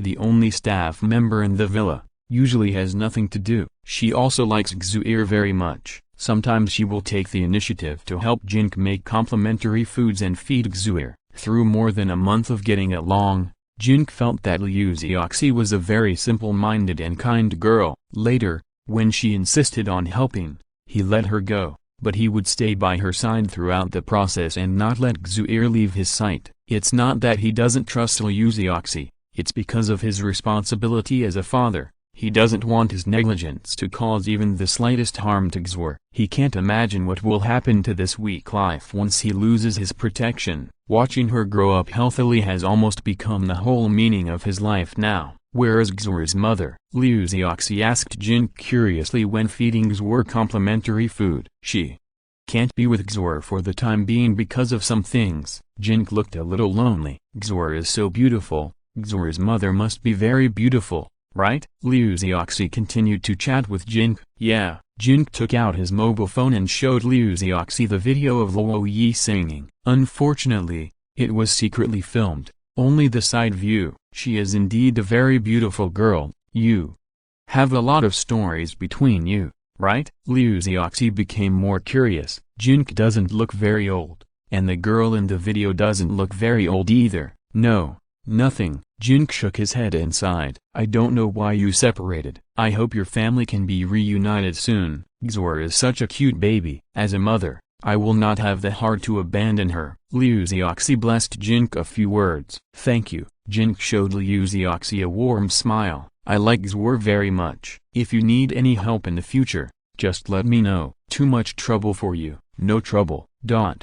Wheel and Home Villa Community, Building 16, first floor, lobby. After a period of contact with the game, I believe everyone has some new questions. You can ask me here. I will try my best to answer you within my authority. Mentor Chen Wei convened a meeting with new employees. In the past, when new employees asked Mentor Chen Wei questions, he basically did not answer them. Today, the studio may have given him some authority, or it was a routine procedure, so that he could publicly answer some questions about the game at the meeting. Of course, new employees have all kinds of questions as soon as they enter the studio, and many of them are irrelevant questions about the game that they don't understand. There is no end to the answers, which is a big burden for the mentor. After all, the mentor has his own role to cultivate. After the employees have been in the game for a while, they have a certain in-depth understanding of the game, and the questions they ask are more targeted, so it is more time-saving and worry-free to answer them in a concentrated manner. I have a question. Director Chen, why have I never met you in the game's training base? Liu Zhu, who is talkative, immediately asked Chen Wei the first question. Chapter 36 Combat Strength Assessment. I have been promoted to D level and have long left the training base. Now I am playing dungeons and doing various tasks in the outside world with other players of the same level in the studio. Chen Wei answered Liu Zhu.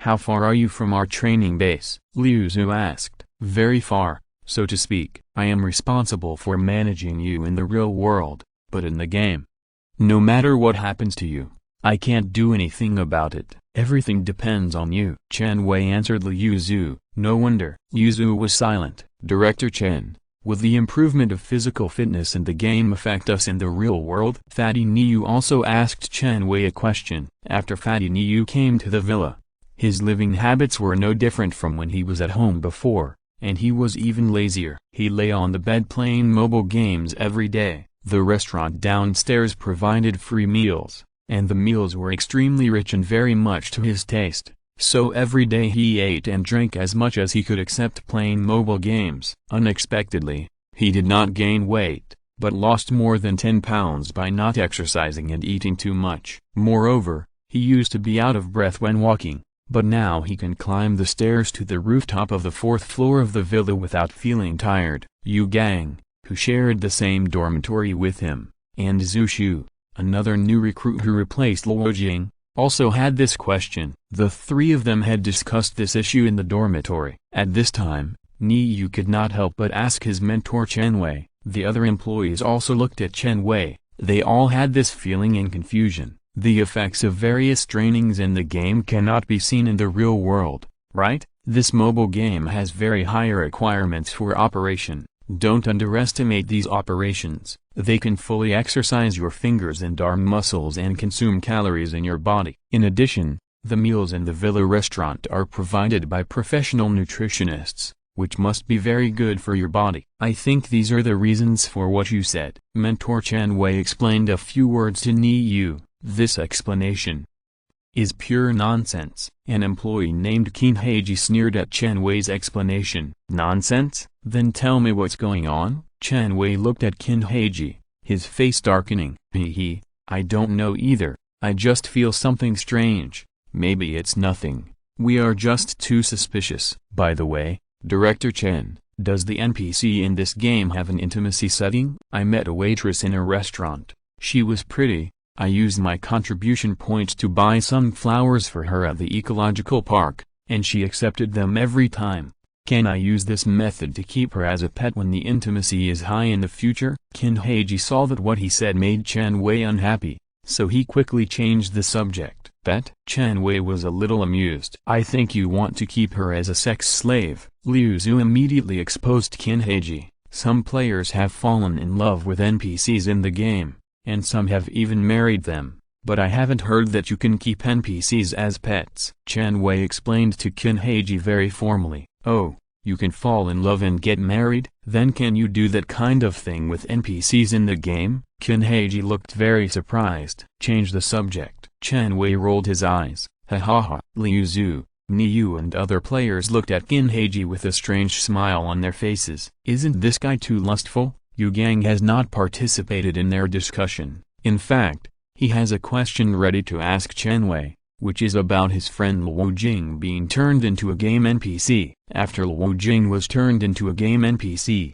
Yu Gang called Luo Jing one day, but it turned out that Luo Jing's family answered the phone. After explaining that he was Luo Jing's friend, the person who answered the phone said that Luo Jing was arrested for murder and then locked up in a mental hospital. Yu Gang felt that this matter was very strange. After training in the game, his physical fitness in the real world also changed a little, which made him feel that something was wrong with this game. But when Niu mentioned this matter just now, the answer of the instructor Chen Wei was obviously a lie. Later, Qin Heiji expressed doubts about the answer, and the instructor Chen Wei seemed very unhappy. Yu Gang estimated that even if he asked this question in public, Chen Wei would probably not answer it, and even if he answered, it would be a perfunctory answer. In this case, it is better not to ask more questions. In the future, he would observe and study the weirdness of this game slowly by himself. Director Chen, What requirements do newcomers like us have to meet to become a director like you and a mentor for newcomers? A newcomer named Luo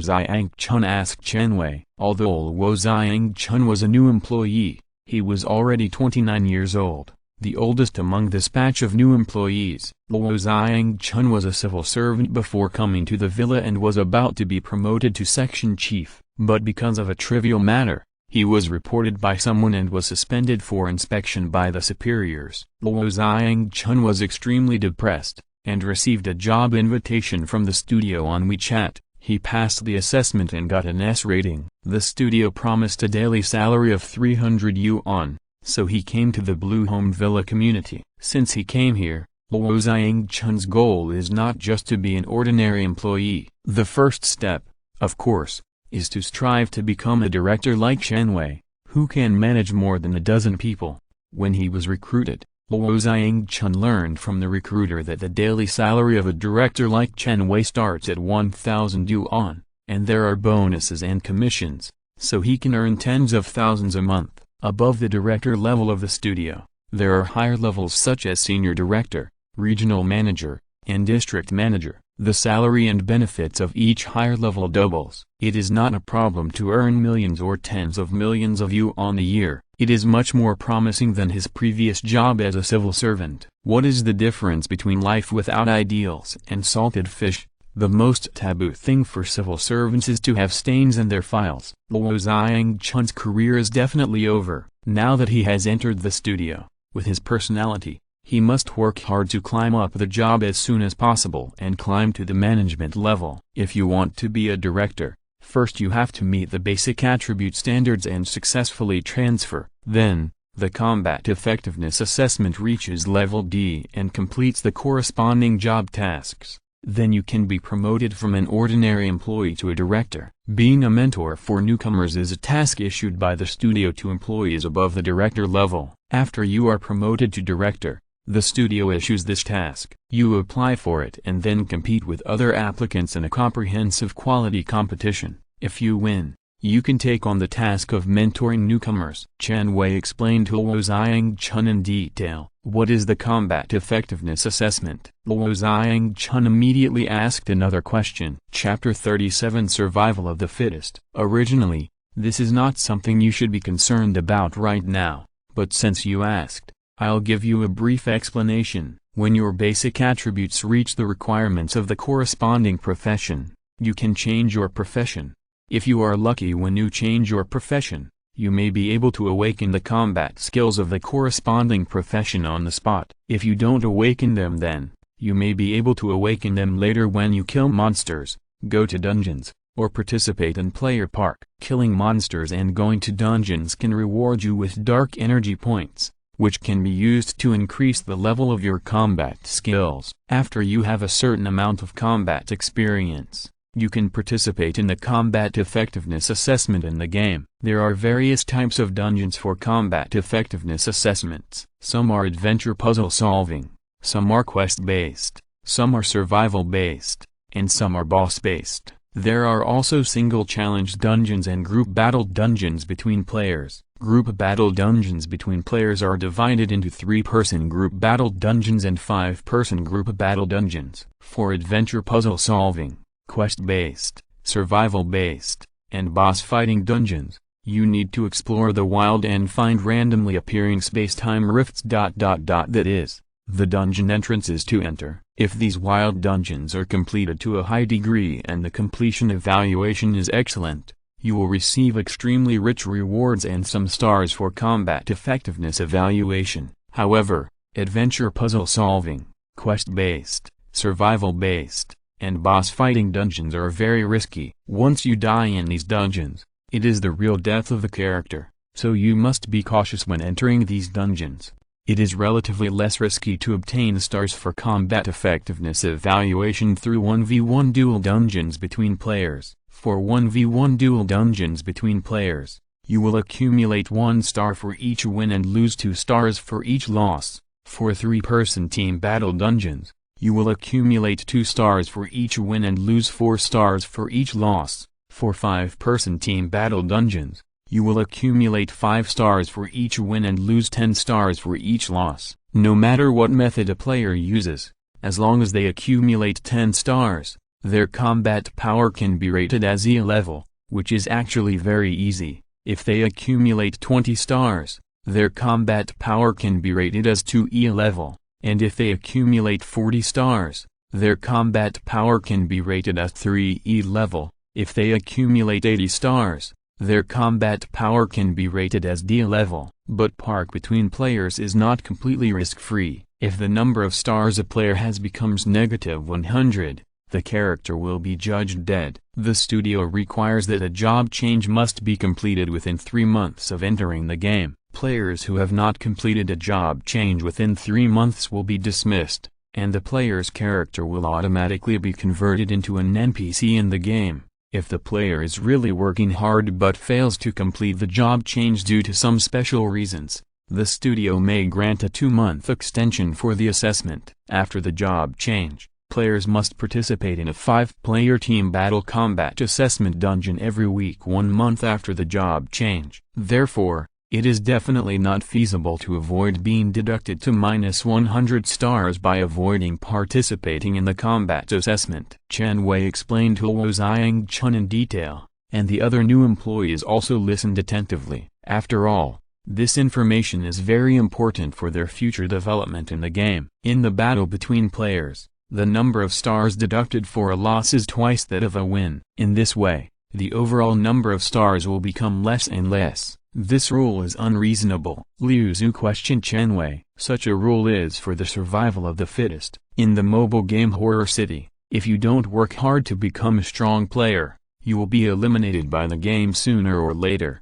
Either the character will die, or you will be dismissed by the studio, and the character will be converted into an NPC in the game. In addition, as I said before, you can also get stars by attacking wild dungeons, which is an additional supplement. Chen Wei answered Liu Zhu. After hearing these words, Yu Gang couldn't help but think of Luo Jing, who got into trouble after being fired by the studio, and NPC Luo Jing, who picked up manure and dug soil in the ecological planting area every day. He showed a look of fear on his face, but he quickly tried to pretend that nothing had happened, not wanting to be seen by others. I think a 5-person team battle, winning a game will accumulate 5 stars. Isn't it easy to cheat? For example, if there are acquaintances in the studio, when the combat power is evaluated, let 4 masters help.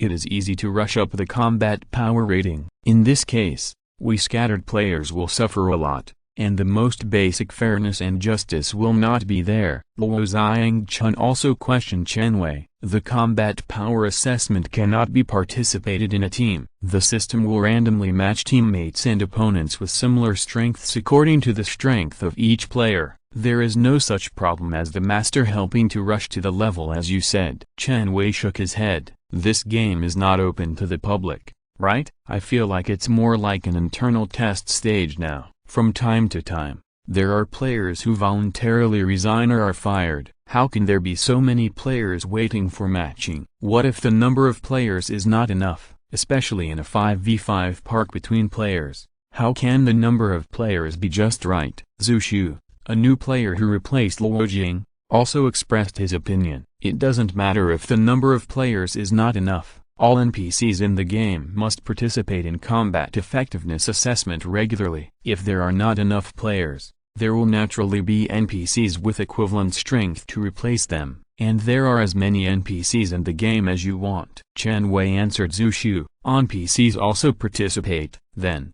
What should we do if we always encounter bad teammates in team battles, especially those NPCs? They are not like us, and they are worried about being deducted wages or fired by the studio. If they are matched with NPC teammates who work but don't work hard, they deserve to be unlucky. A 25-year-old new employee named Zhao Baking asked Chen Wei. Park copies are randomly matched. NPCs and players can anonymously change their appearance and voice to participate. You can't tell who is a player and who is an NPC during park. According to my experience, NPCs will strive hard to win, and are much more dedicated than players as a whole. In addition, the system will score the performance of each player or NPC at the end of the park copy. regardless of whether they are members of the winning or losing team. The winning and losing teams will each select the MVP of the game. If you encounter a pig teammate and lose the team battle par copy, but as long as your personal combat power is strong enough to get the MVP of the losing team and the score is high enough,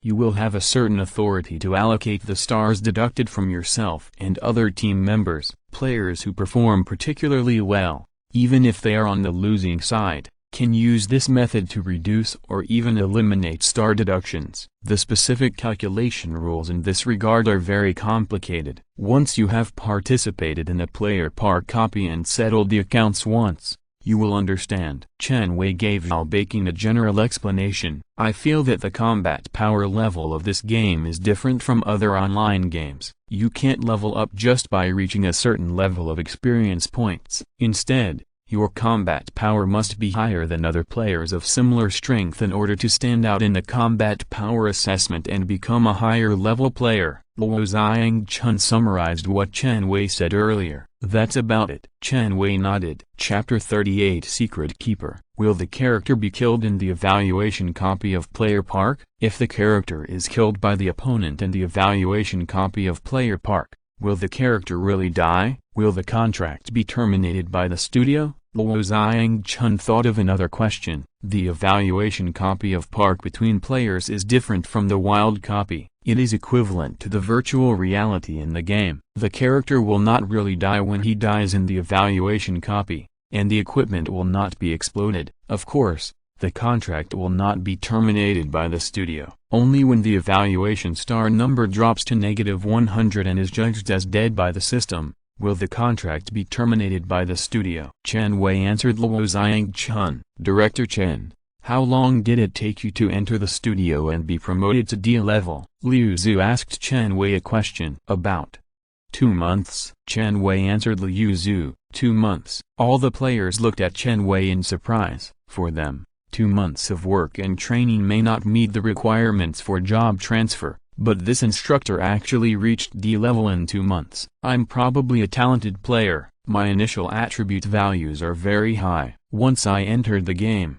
my basic attributes such as strength, endurance, physique, speed, and agility exceeded the requirements for changing to tank and warrior professions. When I chose to change to a tank profession, I awakened 2 combat skills. I awakened several more combat skills while doing field missions, and then participated in combat effectiveness assessments. I always won more than I lost, and I was promoted to D level in 2 months. Chen Wei had a faint pretentious expression on his face. Director Chen 666. Director Chen is a gifted talent. No wonder when I came in, I felt that Director Chen was white and rosy, and different. Director Chen's bald head is a sign of extreme intelligence. Director Chen, do you need a pendant on your thigh? All the players flattered the mentor Chen Wei. I'm not very good. Some legendary genius players have been selected by the system as secret guardians when they enter the game, or even before entering the game. Once they change their professions, the speed of their strength improvement and promotion is really terrifying. When Chen Wei said this, his eyes subconsciously glanced at Jin Ke and then quickly moved away. What is a secret keeper? How can one be selected? Liu Zhu immediately asked Chen Wei. Secret keeper is a player who guards the secrets of the system. As for how to be selected, I am not very clear. Isn't that the same as not saying anything? I don't have the authority to understand the specific situation. Maybe only the secret keeper selected by the system knows what secret they are guarding, right? Chen Wei felt that he had said too much just now. He was probably a little flattered by everyone. This character still needs to be tempered. Look at the newcomer Jin Ke, who is only 17 years old, but always looks calm, and is more patient than this old man in his 20s. I really envy these secret keepers selected by the system. They have unique conditions in the game. They should soon have an annual salary of several million or tens of millions, right? Luo Ye looked envious and jealous. Many things in real life are unfair. After entering the game, Luo Ye thought that everyone had the same starting point, and he could work hard to strive for a better future. Unexpectedly, there are also talented and genius players. Even if it's a game, it still can't be absolutely fair. Don't envy these people.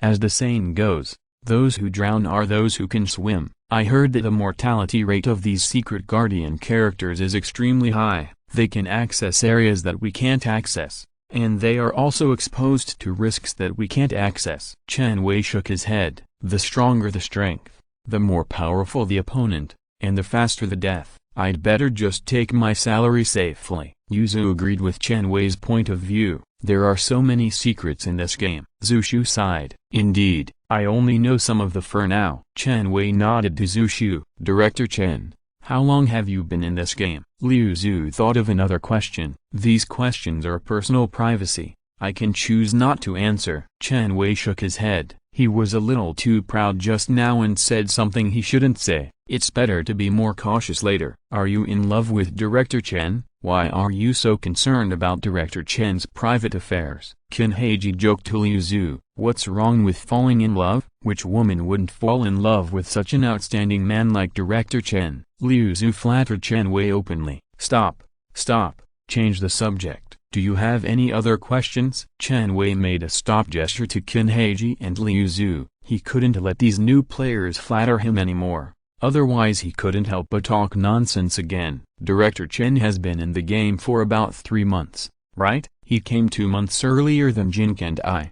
When we came in, Director Chen had just been rated as D level, and then he took over the task of being a mentor for us new players. Moreover, I think Director Chen is more than D level now. He should be 3D level, and is striving for C level. Liu Zhu made some guesses about the time when Chen Wei entered the game and his current strength. Chen Wei glanced at Liu Zhu, a little dissatisfied with her for always focusing the topic on him. Haha, I guessed it right. Liu Zhu looked very proud. Director Chen, are there any rewards for the newcomer mentor mission? I think it's quite troublesome to mentor newcomers. Qin Heiji asked Chen Wei, and considerately helped Chen Wei change the subject. In the real world, there are extra salary rewards, and in the game world, there are extra contribution points and some other rewards. Chen Wei had no need to hide this question. The rewards should be quite generous, otherwise I would not be interested in being a mentor to newcomers. Qin Heiji added, it's okay. Chen Wei nodded.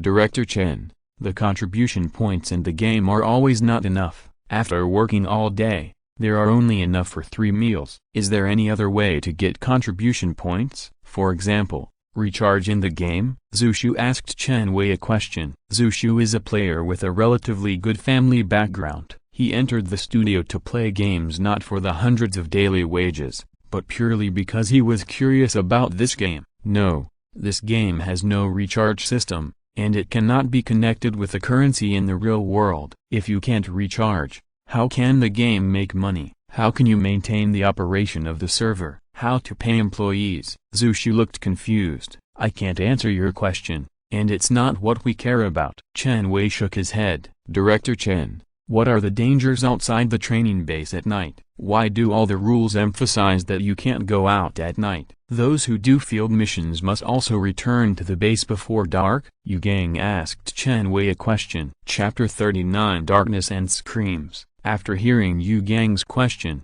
the other players also looked at Chen Wei. It can be seen that they are all very interested in the answer to this question. I don't know the answer to this question. If I knew, I would have died in the darkness in the wild, and I wouldn't be able to sit here and be your mentor. Chen Wei's answer disappointed everyone. Doesn't the studio have any strategies or tips in this regard? Yu Gang was a little disappointed with Chen Wei's answer. I'm not at a high enough level and don't have the authority to understand this information. Chen Wei shook his head. I think this matter is actually very simple. The studio can find a player and give him more money. Let him control the character to leave the training base at night, explore the darkness outside, and record the player's mobile phone screen. Wouldn't it be possible to know what is in the darkness in the wild? Luo Chun expressed his opinion. Well, that makes sense. Zushu agreed with Luo Chun's proposal. Yu Gang glanced at Luo Chun, and a trace of disdain flashed in his eyes, but he didn't say anything more. Someone did record it, but the studio didn't ask them to. They were curious and hid in the wild when they were doing field work. They recorded it at night, but the phone screen only showed darkness and the screams of the character. The screams stopped after more than 10 seconds. Nothing else was recorded. Chen Wei was silent for a while, but then he answered Luo Zhang-chun. What happened to the player's character? Zhu Shu asked Chen Wei hurriedly. It turned into a black corpse in the wild.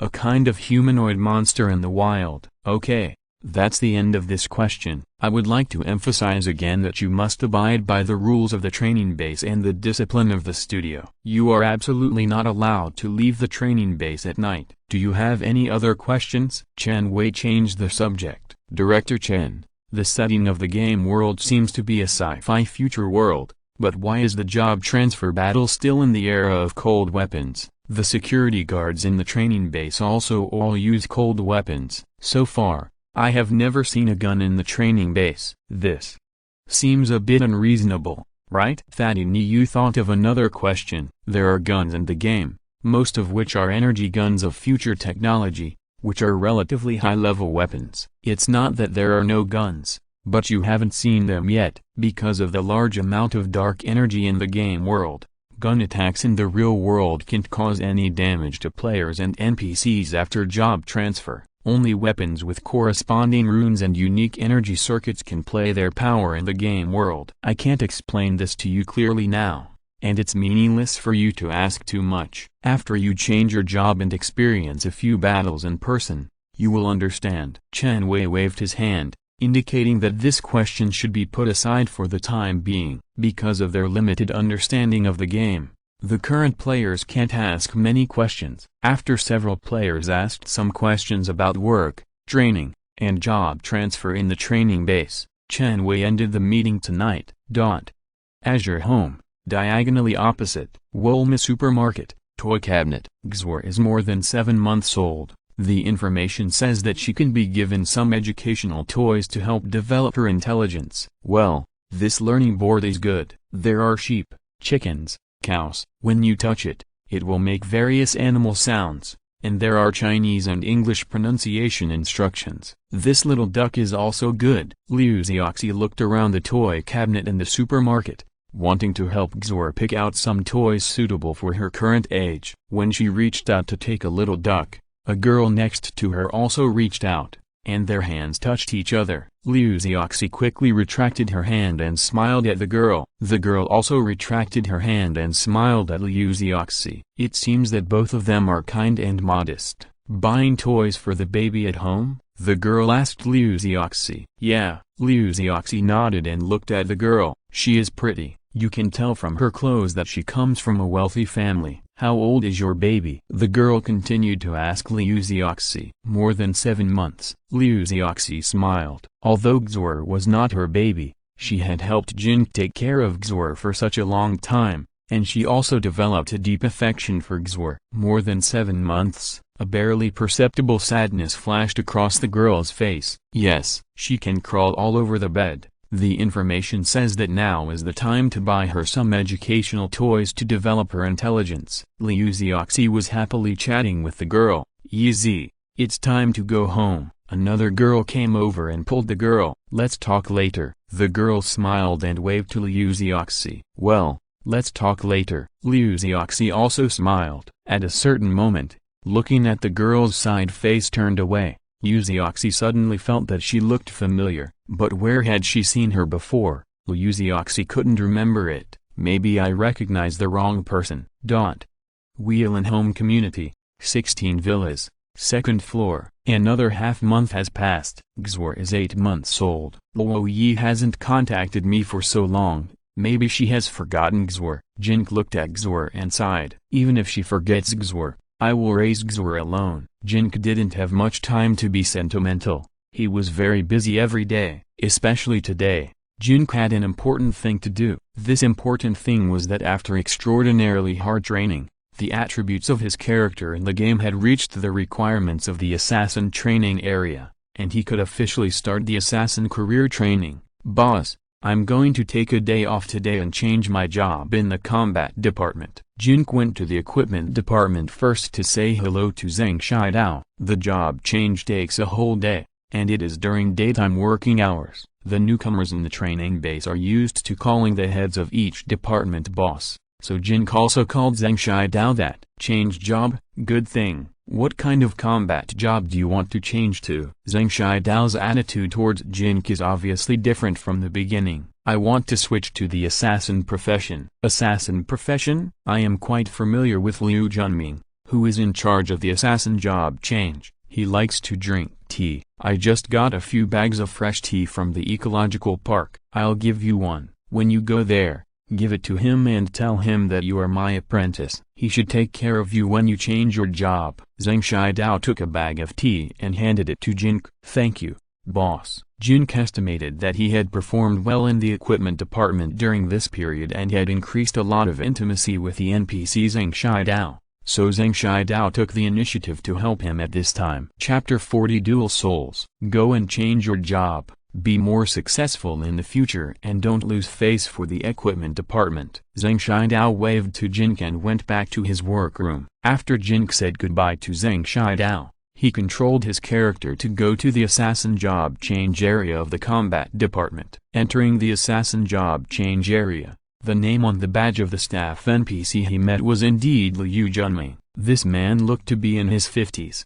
About 10 years younger than Zhang Shidao. Liu Junming first checked Jin Ke's various physiological indicators, and after confirming that there was no problem, he took him to the job change room. Are you sure you want to change to the assassin profession? Once you change your job, you can never change it. You will be an assassin for the rest of your life. Liu Junming confirmed with him before Jin Ke officially changed his job. Can't you have a part-time job, for example, an assassin and a part-time mage? Jin Ke asked Liu Junming unwillingly. After all, his will and induction attributes were relatively high, and the system also recommended that he change to the mage profession. If you can play dual professions, such as the combination of assassins and mages, melee mages, etc., you can first sneak attack and crit, then flash to the distance to blast with the staff, and park with other players in one wave. Want to play part-time? Haha. You must first have a very low probability of having a dual soul. In addition, you need a very special potion, such as the soul dividing potion, to give you the opportunity to play part-time, but that is an S-level potion that can only be found in extremely difficult dungeons. Liu Junming answered Jin Ke with a bit of sarcasm in his expression. What is a dual soul? Where can I get the soul dividing potion? Jin Ke ignored Liu Junming's slightly sarcastic expression and continued to ask him. As long as these NPCs are willing to speak, he will certainly take the opportunity to learn more about the game. It seems that this NPC has a lot to say, at least telling him information about dual souls that he didn't know before. Hurry up and go to the job transfer room. Don't talk so much nonsense. Although Liu Junming talked a lot, he didn't seem to want to talk to Jin Ke. Boss Zhang from the equipment department asked me to say hello to you on his behalf. Seeing that there were no other NPCs present, Jin Ke took out the bag of tea from his bag and handed it to Liu Junming. Oh, are you currently following Zhang Shidao? Liu Junming was addicted to tea and recognized at a glance that this was the best tea in the ecological park. Only a few people in the training base could get it, which immediately softened his tone and attitude when talking to Jin Ke. Yes, Boss Zhang takes good care of me. He is like a relative to me. Jin Ke deliberately exaggerated the relationship between him and Zhang Shidao, so that he could get more information from Liu Junming. You just asked about the dual soul body and the soul dividing agent, right? Liu Junming was not stupid. After receiving the benefits, he would definitely help with a little effort. Moreover, the relationship between Liu Junming and Zhang Shidao was indeed good. He was one of Zhang Shidao's few friends in the base. Well, please give me more advice, Mr. Liu. I can't say I can give you any advice. I just happen to have some research and experience in this area. First of all, let me tell you the most important thing. If you don't have a dual soul body, you can get a chance to work part-time in a short period of time if you take the S-level soul dividing potion, but it won't be long before your soul collapses and you die. So if you are just a normal single soul body, don't try this potion easily. It's no different from committing suicide. If you happen to have a dual soul body and are interested in working part-time, you can try that potion when you have the chance. Of course, the prerequisite is that you have the opportunity to get the extremely precious S-level potion like the soul dividing potion. Liu Junming explained to Jin Ke very patiently. What exactly is the dual soul body? Jin Ke did not give up his fantasy of being a melee mage, otherwise it would be a waste of his will and sensory attributes. Of course, he had to ask clearly at this time, dual soul body. It sounds complicated, but it's actually very simple. You must have heard that when a woman is pregnant, she is actually pregnant with twins, but one of them is stillborn and only the other survives, right? Liu Junmin explained to Jin Ke in detail. I've heard of it. Twin souls are more extreme than the situation I just mentioned, and the probability of their occurrence is even lower. The probability among the population is probably only 1 in a few million, right? It means that when one of the twins' body is still in the multicell division stage, it is eaten and digested by the other embryo as nutrition, and not even the dead fetus is left. In certain extreme cases, the soul of the swallowed and digested embryo does not dissipate for some reason, and is attached to the living soul in an unconscious way, thus forming a twin soul. In the case of the birth of a twin soul like this, his parents cannot possibly know. If the surviving twin does not enter the energy cabin for corresponding testing, he may never know that he has a twin soul in his entire life. Generally speaking, the main soul energy of a dual soul body is weaker than that of a normal person, because part of the energy of his soul is used to nourish the unconscious soul of the twin. However, the main soul energy and the secondary soul energy of a dual soul body are stronger than the single soul energy of an ordinary person. If this kind of dual soul body obtains the legendary soul dividing agent, it can use its own soul to work part-time in other professions without any risk. For example, if you are an assassin, as long as the basic attributes meet the requirements, you can choose to work part-time as a tank, warrior, shooter, mage and other professions at the same time. If the secondary soul is too weak, the secondary job will be relatively weak, and the development of skill level will be very limited. Therefore, working part-time is not necessarily a good thing, and it may not make you stronger than others. My suggestion is that for combat professions, it is best to specialize in one of them. It may sound powerful to develop multiple professions, but human energy is limited, and the dark energy points that can be hunted in the wild are also limited. If you cannot specialize and upgrade the combat skills of a certain profession, you may end up being miscellaneous and not as good as those with a single profession. If a dual soul body cannot find an S-level soul dividing agent and does not have a large amount of resources to supply, it will be like waste, because the energy intensity of its main soul is not even as good as that of an ordinary person. In terms of combat ability, such as an assassin, the damage caused by its skills will be much lower than that of an ordinary person. Moreover, the probability of a dual soul body forming is extremely low, so, Liu Junmin did not say anything else. The meaning was obvious that Jin Ke should give up his fantasy as soon as possible and make a decision early. Thank you for your explanation. I understand. I will follow Boss Liu's advice and switch to an assassin, and then concentrate on practicing the assassin profession well. Jin Ke thanked Liu Junmin. Chapter 41 Multiple Souls. That's right, let's go over there and take a disinfectant bath. Liu Junmin pointed to a closed cabin next to him. After entering the closed cabin, Jin controlled the character to take off his clothes, clicked the corresponding button to take a disinfectant bath for the character, and then change into the designated tights. After coming out of the bathing cabin, Liu Junmin used voice to instruct Jin to enter an isolation cabin. After the isolation cabin was dusted, the cabin door opened and entered a dust-free cabin. In the dust-free cabin was placed something similar to the hibernation cabin in science fiction movies. The name in the game was an energy cabin. Liu Junmin instructed Jin to lie down in the energy cabin. Jin controlled his character to walk over, touched the energy cabin with his finger, and chose to enter on the pop-up menu. His character then lay down in the energy cabin by himself. After the character lay down, Liu Junmin closed the energy cabin, and the nozzles around the energy cabin injected a black liquid into the energy cabin. Jin Ke's character struggled in the black liquid, and it was obvious that he was not used to having his body completely submerged in the liquid. There should be oxygen and anesthetic drugs in the black liquid. Soon, Jin Ke's character stopped struggling and quietly floated in the black liquid in the energy cabin, as if he was fast asleep. Liu Junmin in the control room observed the various physiological data of Jin Ke fed back on the monitor. After confirming that the conditions were met, he started the energy infusion of the energy cabin and the rewriting program of the energy circuit in the character's body. According to the description of the energy cabin, this black liquid is a medium that carries dark energy. After the character lies in it, the energy cabin will rewrite the direction of the energy veins in the character's body according to a certain specific circuit, thereby activating the corresponding attributes in the body and completing the process of changing jobs. Each profession has its own different energy vein direction,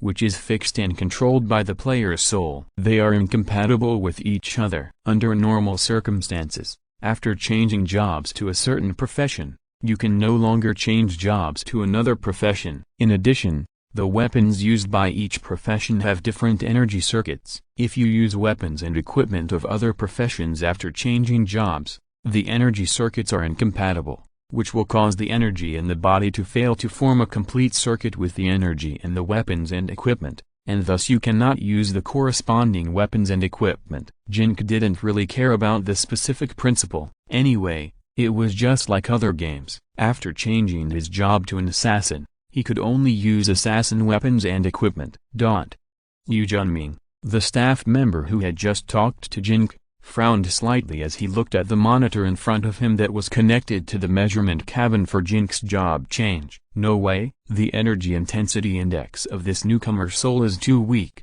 isn't it? It can't be. For the sake of old man Zheng, I'll give him an extra soul wave energy test for free. 10 minutes later. Oh my god, he is actually one of those super rare multi-soul bodies with a probability of 1 in tens of millions? No wonder the main soul is so weak. The main soul energy is divided by several secondary souls. A guy as unlucky as me, a dual soul body like me, because there is no special opportunity and no large amount of resources, I will be a waste with inferior skills all my life, and can only be reduced to guarding the machine here when I get old. And multi-soul bodies are simply waste among wastes. Yu Junmin shook his head and looked at the monitor with a look of pity. The process of energy infusion and energy circuit rewriting in the energy cabin was very slow, lasting more than 10 hours, and ended at 7 or 8 o'clock in the evening. After the end, the black liquid was automatically recycled, and Jin Ke's character woke up from the energy cabin and sat up. He held the cabin wall and vomited and coughed into the recycling bucket next to him for a long time before his body slowly returned to normal. Congratulations on your official job change to become an assassin. Congratulations on awakening the assassin passive skill, Kiss of Death. Kiss of Death. Attacks launched from behind the enemy will definitely be critical hits, which can be superimposed with critical hits hitting energy nodes. For every level of Kiss of Death, the critical hit effect increases by 5%. All attacks launched from the front, except for hitting energy nodes, cannot produce critical hits. Cooling time, none. Energy consumption, none. Several prompts and instructions popped up on the mobile phone screen in succession. Young man, have you recovered? If you feel that you have recovered enough, you can return from the original route. By the way, take a shower when you come out. Yu Junming's voice. Okay, Jin Ke responded, then manipulated his character back to the previous isolation cabin, went into the bathroom and washed his body again, and then put on his character's original clothes. There is something I didn't have to tell you, but for Zheng Shidao's sake, I decided to tell you. Yu Junming stopped Jin Ke when he was about to leave. What is it? When you were in the energy cabin just now, I did an extra examination for you for free, and found out that you are a multi-soul body. In addition to a main soul, there are 7 secondary souls. The main soul energy accounts for 50% of the total, and the 7 secondary souls account for 50%. The main soul energy intensity is equivalent to 60% of that of an ordinary person. Yu Junmin printed out the test results on a piece of paper and handed it to Jin Ke. I am a multi-soul body? No way. Jin Ke was quite surprised. When you were in the mother's womb, you should have been octuplets, but you cruelly ate your other 7 brothers and sisters. It's not my fault, right? Jin Ke looked a little embarrassed. When he was just a multi-celled being, he could use the word cruel. According to this, he should have 7 brothers and sisters? By the way, all this should only be related to his character in the game, and has nothing to do with him, right? Your 7 brothers and sisters are very tenacious. Each of them is unwilling to die. They all live in your main soul. forming 7 unconscious souls, 1 main soul and 7 secondary souls. The probability of such an event has not been counted, but I estimate that it is only 1 in billions, or even lower. Yu Junming continued. 1 in billions? I am the only one in the world? It seems that I am really lucky. Jin laughed. Originally, he thought that after changing his job to assassin, he would have to give up the fantasy of part-time mage. It seems that there is still hope to become a melee mage in the future, and there are even more possibilities. Lucky? Forget it. For old man Zheng's sake, I'll give you some advice, because your main soul energy is very weak, only equivalent to 60% of that of an ordinary person. After you change your job, your future assassin path will be more difficult and arduous than that of ordinary people, and you may not be able to achieve the same achievements as ordinary people in the end. Therefore, you have to work harder than ordinary people to survive in this cruel world. Do you understand? Yu Junming saw that Jin Ke was very excited and couldn't help but remind him a few words. If you're listening to this novel on a channel other than Fanfic World,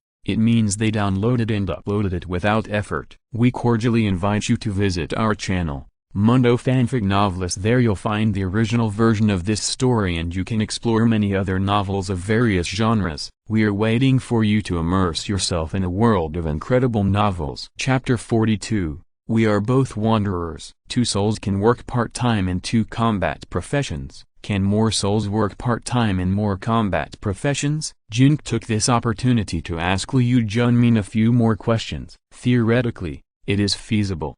If 2 souls want to work part-time in 2 combat professions, they must obtain the S-level potion Soul Dividing Potion. If multiple souls want to work part-time in more combat professions, they only need to obtain the S-level potion Soul Dividing Potion for the 2nd profession.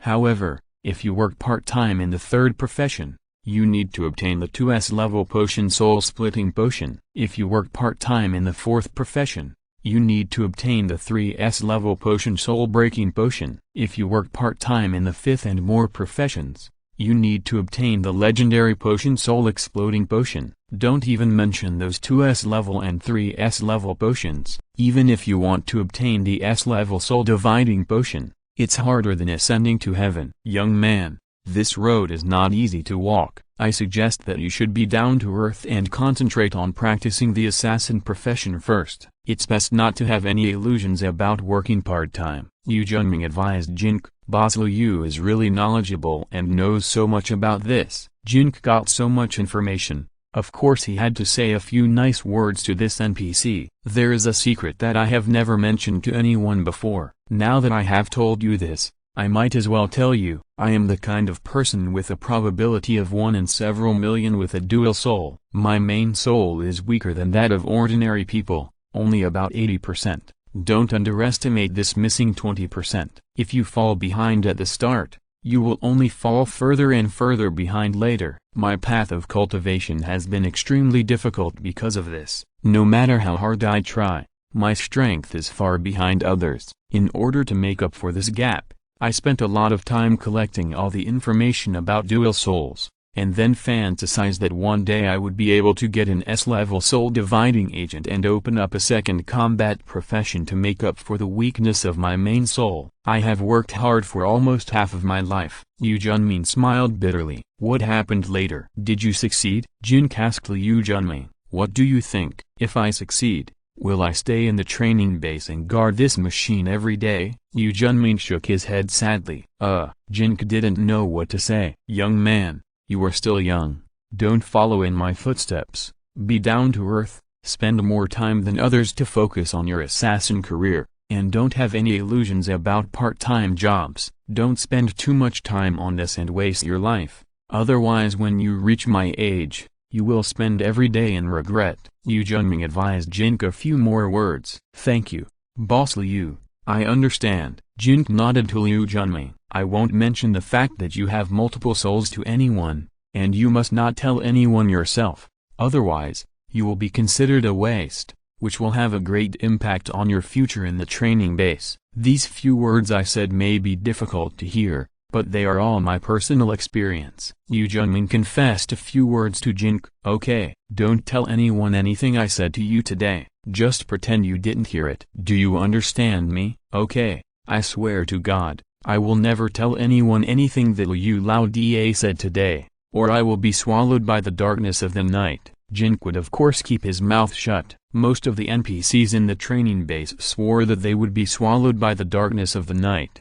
because those who stayed outside the training base at night would definitely die. Jin Ke learned this oath from the NPCs in the base. You have a good personality, young man. If you don't understand anything about the assassin profession in the future during training, you can also talk to me. I think we are very destined, and maybe I can help you with some things. Liu Junmin patted Jin Ke's shoulder, with a feeling of mutual appreciation for each other as two people who are both wanderers in the world. I will.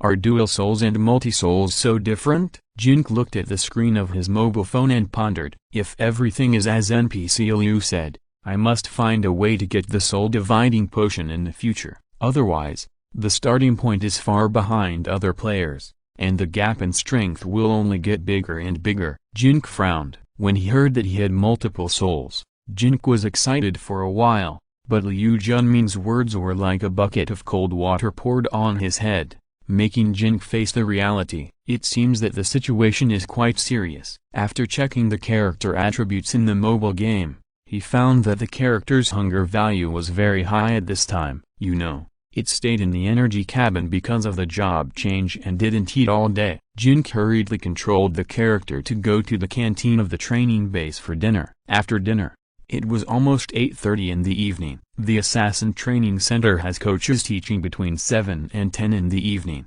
but when Jin Ke arrived at the Assassin Training Center, the door of the training center was closed and no one was allowed to enter. After carefully checking the rules above, there was a sentence that said that students were not allowed to enter or leave during the coach's class. It was impossible to start assassin training tonight. Seeing that he only had more than 200 contribution points left, Jin Ke went to the equipment department and worked overtime for more than 3 hours. At midnight, when Jin Ke in the real world was about to go to bed, he controlled the character in the game to leave the equipment department and prepare to train basic attributes. When passing by the Assassin Training Center, the door of the Assassin Training Center had been opened, but there was no one inside. Originally, Jin Ke wanted to go to the Assassin Training Center tonight to train basic attributes. Seeing that the Assassin Training Center was open, he simply walked in, without anyone to teach. I can also do some basic training according to the equipment instructions,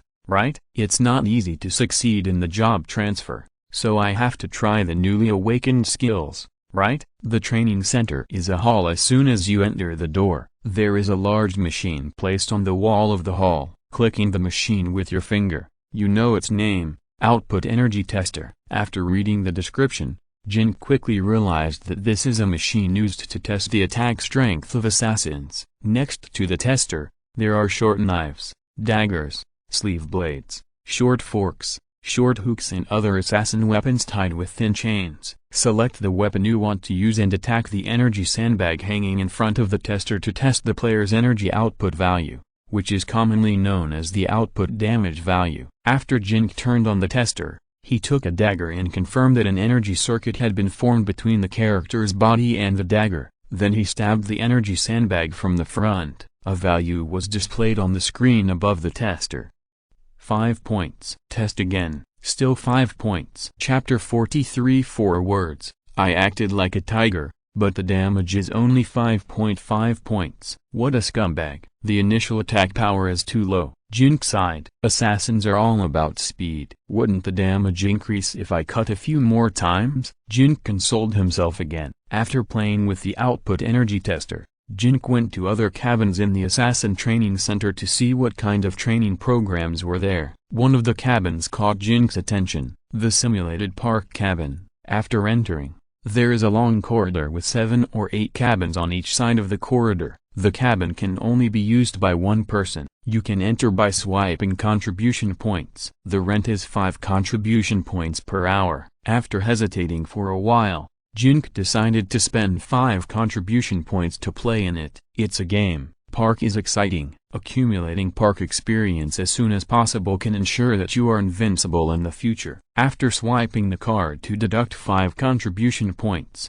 The cabin door in front of him opened automatically. Jin Ke walked in, and then the cabin door closed. There is a control panel on the wall. When you open the control panel, you can choose the profession, level, etc. of the simulated park opponent. After the selection is made, the opponent's phantom will be projected into the cabin to park with the player. For the players in front of the mobile phone screen, this phantom is not much different from the real NPC. Jin Ke did not come into play casually without a purpose. He mainly wanted to try his awakened passive skill, Kiss of Death. The biggest feature of the passive skill Kiss of Death is that it must be attacked from behind. As long as it is attacked from behind, it will form a critical hit, causing more than twice the damage. So what Jin Ke needs to train now is to find a way to attack behind the opponent as much as possible in actual combat. This is not an easy task. Horror City defaults to a third-person perspective game, similar to the perspective of a chicken-eating mobile game,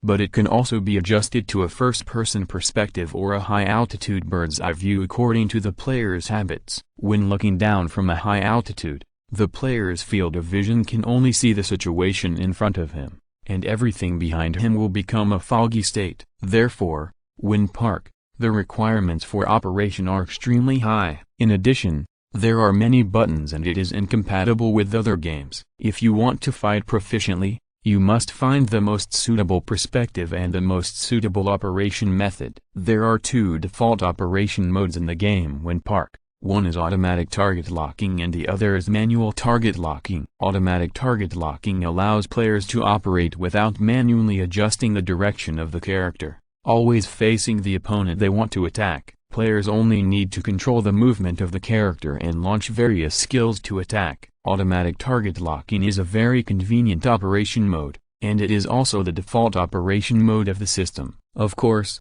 most players who don't like self-abuse will choose to use this operation mode. Another operation mode is pure manual. Players not only need to control the movement of the character and launch various skills, but also adjust the direction of the character at any time. Otherwise, the skills issued are likely to hit the air. Of course, pure manual operation also has an advantage, that is, because the opponent is not locked, the freedom of manual operation of various movements is very high. As long as the hand speed is fast enough, you can even avoid the opponent's ordinary attack and skill attack. After Jin Ke started to simulate park, he found that he wanted to go around the opponent's back to exert the power of the Kiss of Death skill without displacement skills. It was completely impossible to use automatic target locking, and he could only fight the opponent. So Jin Ke adjusted the operation mode to pure manual. The manual method made Jin Ke very flustered. His inability to lock on to his opponent often caused his attacks to fall into the air. His untimely steps made him often suffer from the opponent's skill attacks. He lost faster and more miserably in the simulated park than when he automatically locked onto his target. This is a very serious problem. Jin Ke frowned. Using automatic locking made it impossible for him to exert the power of the Kiss of Death. Using full manual operation was very difficult and the effect was not as good as automatic locking. Doesn't this mean that the Kiss of Death is completely a useless skill? He can only wait until he awakens the displacement skills in the future,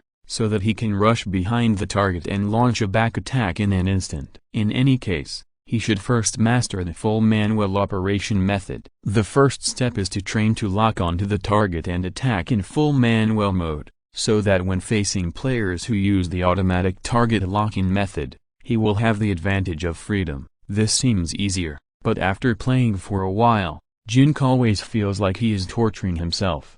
It has been detected that the character is training the Kiss of Death skill. The Kiss of Death special training plugin is activated. Several lines of prompts popped up on the phone screen. At the same time, two green arrows appeared on Jin Ke's screen, reminding him when to operate the displacement key and the direction key in which direction. Special training plugin, this works? Jin Ke didn't expect that the plugin program in this Xiaomi phone was so comprehensive, and even made a training plugin specifically for the Kiss of Death skill. Jin Ke tried to follow the green arrow instructions of the plugin and started the full manual operation. Unexpectedly, he soon got a chance to go around behind the opponent, The dagger in Jinke's hand quickly stabbed the opponent's back. Critical hit. You caused 11 points of damage to the target. A red critical hit prompt appeared on the phone screen. Not bad. This is the effect I want. Jin Ke, who was already a little drowsy, suddenly became energetic. With the help of the plugin's guidance,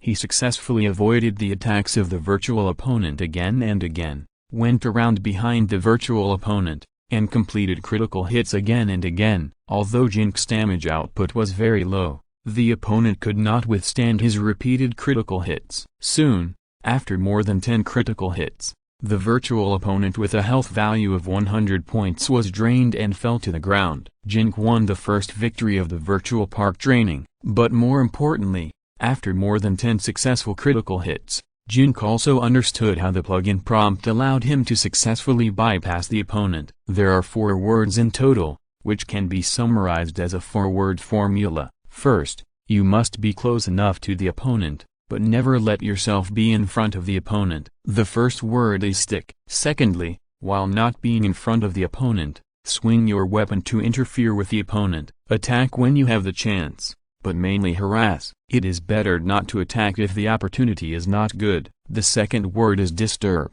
Then, when the opponent is impatient and the skill cools down, suddenly launches a skill attack, step sideways and rush forward, avoiding the opponent's attack while bypassing the opponent's side. The third word is side. There is no doubt that the opponent's skill attack will miss. When the opponent launches a skill attack, he cannot turn his body because he has to lock the target. However, this time is only a fraction of a second or even shorter. The system's automatic locking function will allow him to automatically turn around and face Jin Ke. Although it is only a fraction of a second or even shorter, it is enough. What Jin Ke needs to do at this time is to take advantage of this fraction of a second to rush behind the opponent and use the characteristics of the Kiss of Death skill to complete a critical hit behind the opponent. The fourth word is rush. Chapter 44. Finally, not a scumbag. With the 4-character formula of stick, disturb, side, and rush, and with countless times of practice, Jin Ke believed that he would be able to maximize the power of the Kiss of Death skill, especially against opponents who have not awakened displacement skills. The 4-character formula of stick, disturb, side, and rush will definitely work. The 4-character formula of stick, disturb, side, and rush is simple to say, but it is quite complicated to actually operate on a mobile phone. If you are not careful, you will make mistakes. Once you make a mistake, the opponent who adopts the automatic locking operation mode will definitely seize the opportunity and launch skills to give a fatal blow. At the beginning, Jin Ke trained the 4-character formula with the help of the plugin. Later, he turned off the plugin and automatically explored and trained the 4-character formula based on his previous memory. He failed again and again, tried again and again, and before he knew it, it was already 3 o'clock in the morning. Forget it. Let's continue tomorrow. Jin Ke covered his mouth and yawned. After all, he lived in the real world. Not getting enough sleep and being in a bad mood would affect his performance in the game. Jin Ke's agility attribute had reached 15, reaching the upper limit of the training technology that this training base could reach at present, but his strength was less than 9.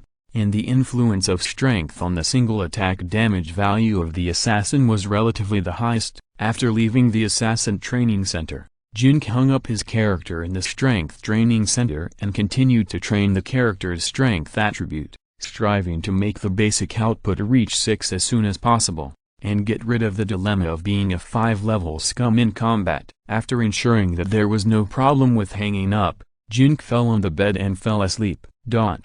The next day was Saturday. Jin Ke said hello to Zhang Shidao, and did not go to work in the equipment department. He went directly to the simulated park cabin of the Assassin Training Center and continued to manually train the 4-character tactics of sticking, disturbance, side, and rush. 1 hour of renting a simulated park cabin consumes 5 contribution points. After 2 days of training on Saturday and Sunday, Jin Ke soon used up the remaining 200 contribution points in his account. But through these 2 days of training, Jin Ke has completely mastered the 4-character operation essentials of sticking, disturbance, side, and rushing. In the battle with the virtual opponent, He can make zero mistakes without using plugins. For a talented game operator like Jin Ke, 2 days of concentrating on training an operation is enough to practice this operation to perfection. After knocking down the virtual opponent again, just as Jin Ke was about to leave the simulated park cabin,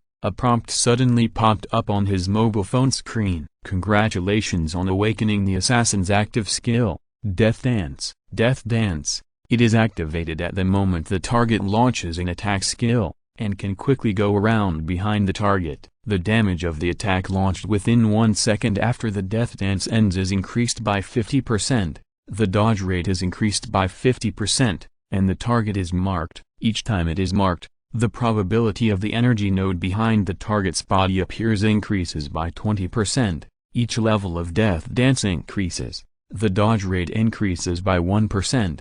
Cooling time, 10 seconds. Energy consumption, none. This works? Jin Ke didn't expect that the 4-character formula of stick, disturb, side, and rush that he had figured out randomly, after fully mastering the operating essentials, actually awakened a new assassin professional skill. Jin Ke, who was originally about to leave the simulated park cabin, stopped at this time and called out the virtual opponent to start a park again. During this park, Jin Ke tried to use the newly awakened active skill Death Dance, feeling the moment when the virtual opponent tried to launch a skill to attack Jin Ke decisively pressed the skill icon of Death Dance, without operating the character to perform stick, disturb, side, and charge. Jin Ke's character completed the 4 actions of stick, disturb, side, and charge by itself and went behind the virtual opponent. After finding the right time, Jin Ke stabbed the virtual opponent's back with a dagger. Critical hit. You caused 16 points of damage to the target.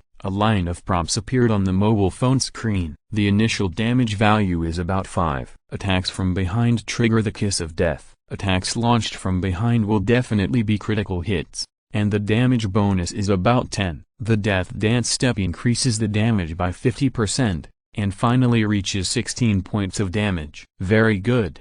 An unexpected surprise. Continuing training. After marking the virtual target 5 times with the Death Dance step, Jin Ke once again used the Death Dance step to go around behind the virtual opponent. At this time, a red energy node appeared behind the virtual opponent. The red energy node only appeared for 0.1 seconds. The dagger in Jin Ke's hand aimed at the red energy node without hesitation and stabbed it. Hit. Super critical hit. You caused 31 points of damage to the target. Super kill end. Damn. 31 points of damage. Finally, I am no longer a scumbag in combat. Jin Ke was very satisfied with what he had gained in the past 2 days. The more than 200 contribution points were worth it. On Monday, Jin Ke worked honestly in the equipment department for a whole day and earned more than 100 contribution points. He had to go to work, otherwise he would not have money to rent a simulated park cabin to improve his combat skills, and even his character would not have food to eat. Contribution points. How can I get more contribution points? In the training base, contribution points are everything. With contribution points, you can survive better and have more time to concentrate on training without working, but without contribution points, it is simply impossible to move forward. In order not to conflict with work hours, the combat professional training time is generally arranged by the coach between 7 and 10 p.m. After Jin Ke finished work and had dinner, he could just catch up with the assassin professional training tonight. Of course, he would not miss this opportunity. At 6:58. The Assassin Training Center will be closed in 2 minutes. When Jin Ke trotted into the hall of the Assassin Training Center, more than a dozen new assassins had already gathered in the hall waiting for the coach to give them a lecture. Among them were a few familiar faces to Jin Ke. One was Zhu Shu, who lived in the same villa as Jin Ke, and the other 2 were Bo, who looked sinister and cunning, and Wu Chuan, who looked sunny and handsome, whom Jin Ke met when he applied for the equipment department. Bo and Wu Chuan applied for the equipment department and worked hard all day, but were beaten by Zhang Shidao. Jin Ke stayed there, which made them resent Jin Ke. When Jin Ke entered the training ground and the coach asked Jin Ke to introduce himself, the 2 immediately recognized Jin Ke. Hi, hello, we are in the same villa. I have seen you. Zhu Shu made a friendly handshake gesture to Jin Ke. Zhu Shu was a rich second generation and had no interest in the daily salary given by the studio. He was only interested in the content of the game, so he was very friendly to the players in the game. Jin controlled the character and shook hands with Zhu Shu. He remembered that Zhu Shu had just arrived at the villa not long ago, but he didn't expect that he had changed his job to assassin before him. It seemed that this player, like his mentor Chen Wei, had very high basic attributes at the beginning, and with a little training, he met the conditions for changing his job to assassin. Chapter 45 Routine Output Test. Jin couldn't help but feel ashamed. He had the help of external plugins and trained day and night to successfully change his job to assassin yesterday. Zhu Shu definitely didn't have the help of external plugins, but he completed that job change earlier than him. There are indeed many talented people in this world. Today is Monday, and it's another new beginning. Before today's training begins, I have something to say to you. The coach at the training ground began to lecture the new students. Jin took a look and saw that the coach's name on the badge was Yuan Kaiang, a D-level assassin. He also gave himself a nickname on his badge, called the Big Gun Ape King. Since he is an assassin, he definitely doesn't use a gun. I don't know what his big gun refers to. As an assassin, there is only one goal in battle. That is to kill the opponent as quickly as possible. Some coaches in this training base always teach students to be low-key and not too ostentatious. They think that our assassin profession should be low-key and silent. But here I want to tell you, I don't want you to be low-key. I want you to be ostentatious. I want you to be wild. I want each of you to strive for victory. I don't want the disciples I bring out to be timid. I hope that each of you will show the domineering attitude of who else but me in training in park. In the future, each of you will be the top assassins. Can you do it? Yuan Kaiang shouted to the new students. Yes. Whether the new students were really excited or were excited by what they said, they all responded loudly to the coach. At the beginning of today's training, we still have to conduct routine output tests. I hope everyone will show their best skills. Each person has 10 chances to try to achieve their highest output. As before, the first place in the test can get at least half an hour of individual coaching from me. The second place will get 10 minutes. The third place will get 5 minutes. The others can only eat from the same pot. In addition, the daily output test results will also be recorded in your assessment results, as one of the important assessment criteria for whether you work hard in the training base. Yuan Kaiang continued to speak to everyone, and pointed to the output energy tester on the wall of the hall. Using the test results of this thing to judge whether you work hard, isn't it too childish? Jin couldn't help but feel a little depressed. Although he awakened the 2 skills of Kiss of Death and Dance of Death, these 2 skills need to go around the opponent's back to exert their power. If he outputs directly to the tester, he will only get 5 points. Who will go first? Coach Yuan Kaiang asked the students. Coach Yuan, let me go first. Bo immediately raised his hand to Yuan Kaiang. The coach likes students with more outspoken personalities, so of course he has to be more outspoken in order to gain more favor from the coach. Well, Bo, you try it. I'll see if you have improved compared to last week. Yuan Kaiang smiled and gestured to Bo. It was obvious that he really appreciated students who were more proactive. Bo controlled the character to walk to Jin Ke and bumped into him, then walked towards the machine by the wall. The bump into Jin Ke just now was obviously a show-off and demonstration. Bo changed his job to assassin half a month ago, and Jin Ke had only changed his job to assassin for 2 days. In this regard, he could undoubtedly crush Jin Ke. What's the use of being able to repair equipment? In this game, force is the only criterion for measuring the level of players. Bo came to the output energy tester and stood in front of the tester, and took a short knife from the tester. Blood slash. A burst of red energy burst out from Bo's body, and the name of the skill he just used appeared above his head. The short knife in his hand also drew a red arc of light, and suddenly slashed the energy sandbag of the tester in front of him. Blood slash is a new skill that Bo just awakened a few days ago, which instantly raised his strength to a higher level. The first time blood slash didn't hit a critical hit, Bo was not very satisfied with the result. After the skill cooled down, he used the skill blood slash again, still didn't hit a critical hit. The third time, it finally hit a critical hit. The energy value of the output energy tester fluctuated for a while, and finally showed the value of the energy peak, 23 points. Each new student has 10 chances. After 10 chances, Luo hit 3 critical hits, but the highest score was 23 points, which was the final score of his test today. Not bad, not bad.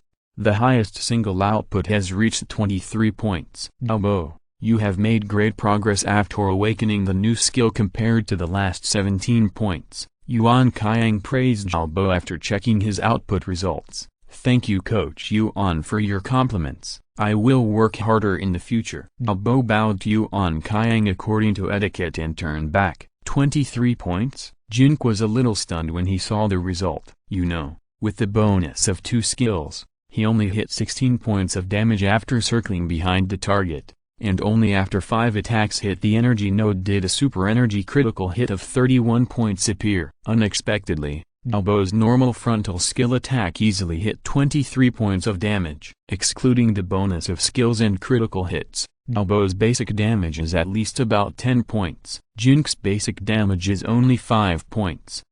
5 points is half of Luo's basic damage. Yu Junming is right, because the main soul of the dual soul body and the multi-soul body is too weak. The energy that can be mobilized in the body is also weaker than that of ordinary people. The damage output value caused is also much lower than that of ordinary people, and the starting point is also much lower. Who's next? Coach Yuan Kaiang looked at the other new students again. Another new student came forward and tried 10 times. One of the critical hits had the highest energy output of 16 points. Luo's companion, the sunny and handsome boy Wu Chuan, also came over. He tried 10 times, but only one time he got a critical hit. He used his skills to deal 15 points of damage, which was lower than the last time, which made him look a little depressed. Zhu Shu, a new player who lived in the same villa with Jin Ke and changed his job to assassin soon after he came in, also took the test. One of the 10 times he got a 24-point output, which was better than Luo's, and Luo's face immediately became a little ugly. But soon a player named Fang Yi came forward and used the burst skill with a dagger in his hand. He got a critical hit for the first time and dealt 26 points of damage. He was the best among the crowd. Although Fang Yi was an assassin and looked very thin, he could see that his arm muscles were very strong and his basic strength attribute should be very high. Amid the admiring eyes of other new students and the praise of Yuan Kaiang, Fang Yi did not continue to try the remaining 9 times. He walked back calmly, picked up a black cat on the ground, and touched its head. Chapter 46, A Life-Threatening Situation. After seeing all this, Luo's face became even uglier. Fang Yi was so lucky, wasn't he? He got a critical hit in his first attack, and dealt 26 points of damage, easily taking the first place. Luo looked like he could only rank 3rd today. Not only would he not get the longest individual coaching from the coach,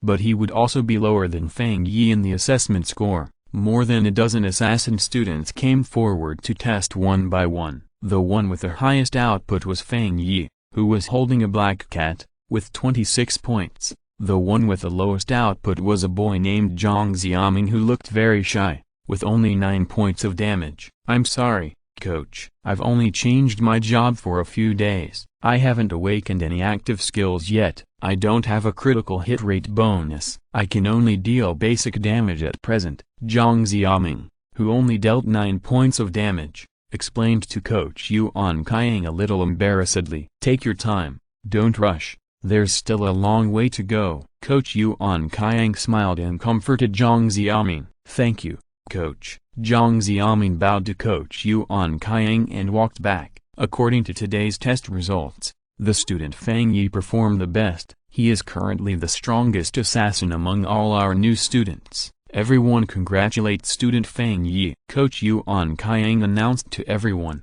and it seemed that he had forgotten that the new student Jin Ke had not yet been tested. Considering that his frontal attack strength was only 5 scum, Jin Ke also hoped that Yuan Kaiang would forget about him, so he kept hiding his character's body behind other new students, making it difficult for NPC Yuan Kaiang to see him. Coach Yuan, so what if Fang Yi has high damage output? It doesn't mean he is the strongest. He is not the strongest assassin among all our new students. I don't accept it. I want to challenge him. Fang Yi, do you dare to accept the challenge and enter the park field? Luo suddenly raised the issue in public. Luo, who successfully changed his job half a month ago, spent more than 10 days in the assassin training center and had long discovered that Coach Yuan Qiang liked students who were more flamboyant and more aggressive, and was more partial to players with strong strength and would give more and more careful guidance. Among the dozen new players in the assassin training center,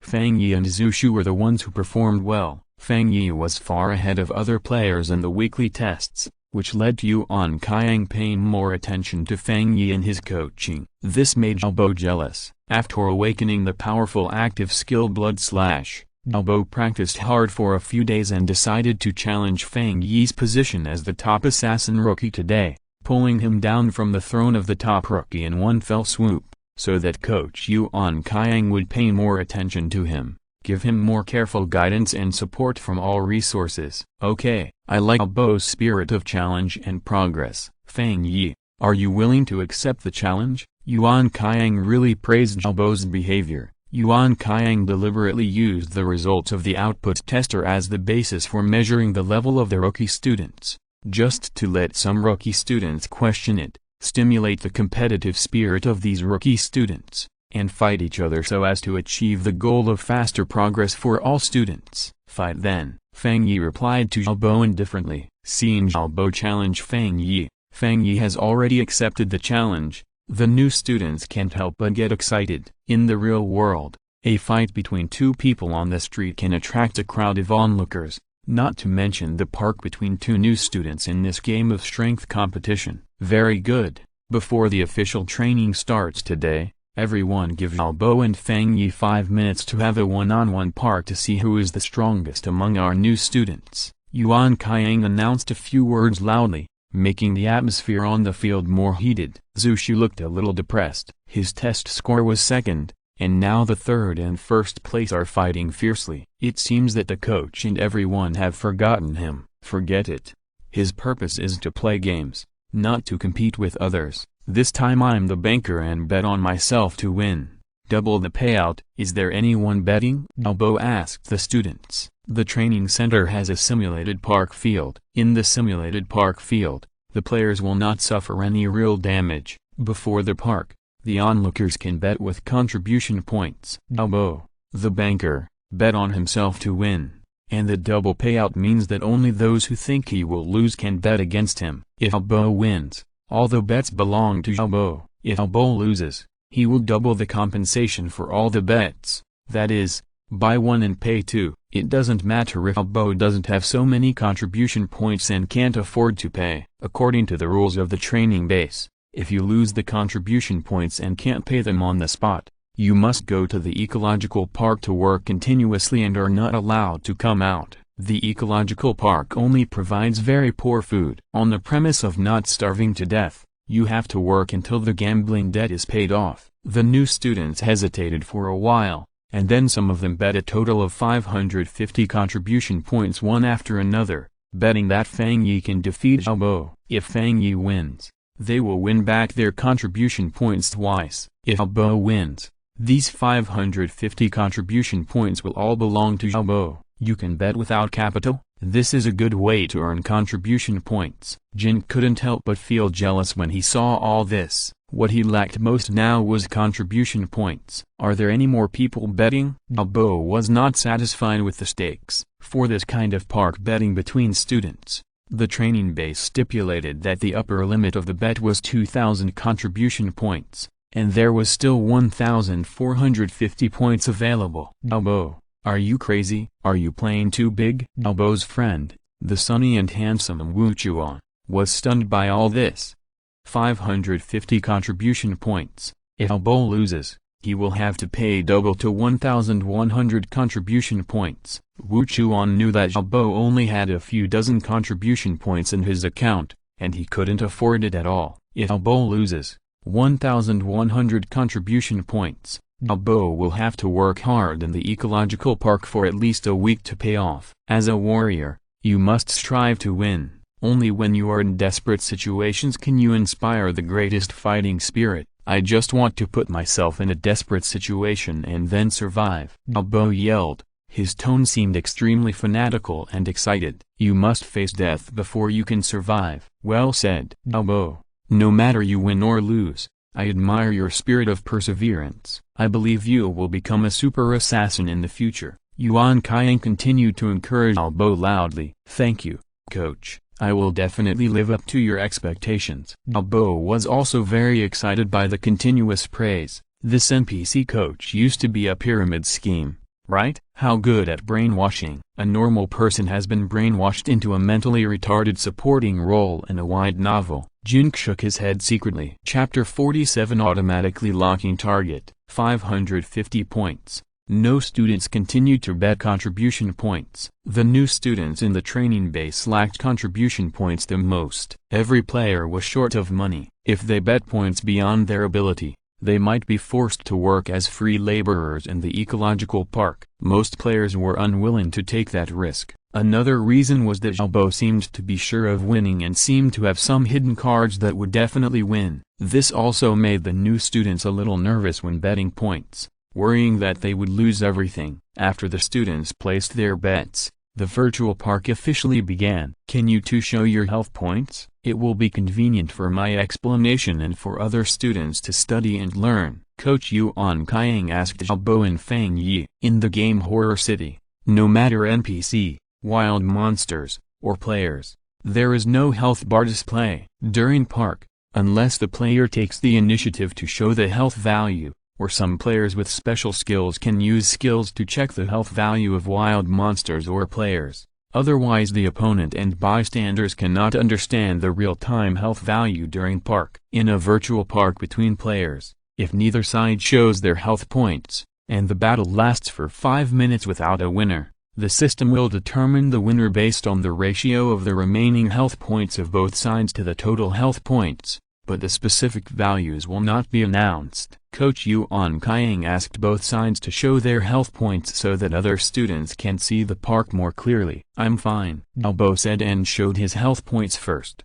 with a total of 89 points. I'm fine too. Fang Yi also showed his health points, with a total of 91 points, slightly better than Xiaobo, but not much. After showing their health points according to Coach Yuan Kaiang's instructions, Xiaobo and Fang Yi walked into a virtual park field. Other new students can click on the viewing screen outside the virtual park field to display everything in the park field on their mobile phone screens. It was the first time for Jin Ke to watch a park between players in the game. This was a rare opportunity to learn park skills. Of course, he also watched the competition in the virtual park field on his mobile phone in full screen. The virtual park field of the Assassin Training Center is an empty virtual cabin, 20 meters long and 10 meters wide, with no decorations or scenes inside. Since there are no decorations or scenes in the park field, there is no tactics or strategy to speak of. After entering the virtual park field,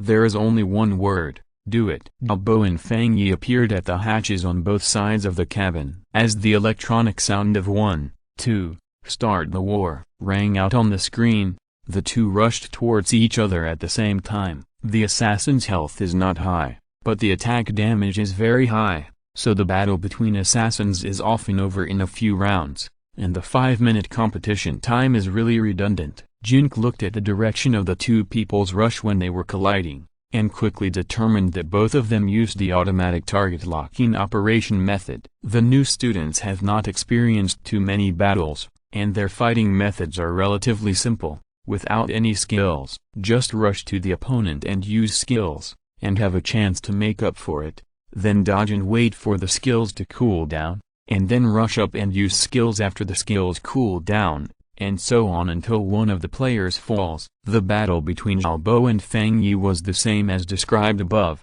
and it looked extremely boring. After the two rushed to the center of the cabin, Xiaobo's body transformed into a red light, and Fang Yi's body transformed into a blue light. They each cast their own active skills, and with a bang, they collided with each other, and energy splashed. Blood slash, explosion. The names of the two skills appeared above the heads of the two characters. -11, -13, Two light red damage values also appeared above the heads of the two characters at the same time. Neither of their skills had a critical hit. -11 was from Xiaobo, and -13 was from Fang Yi. Skill attacks have energy wave impacts, and the attack distance is long. The energy wave can effectively kill about 1 meter away from the body. Ordinary attacks cannot cause energy wave impacts, and the weapon must attack the target's body to cause damage. After casting the skills, Fang Yi took advantage of the situation and stabbed Xiaobo a few times,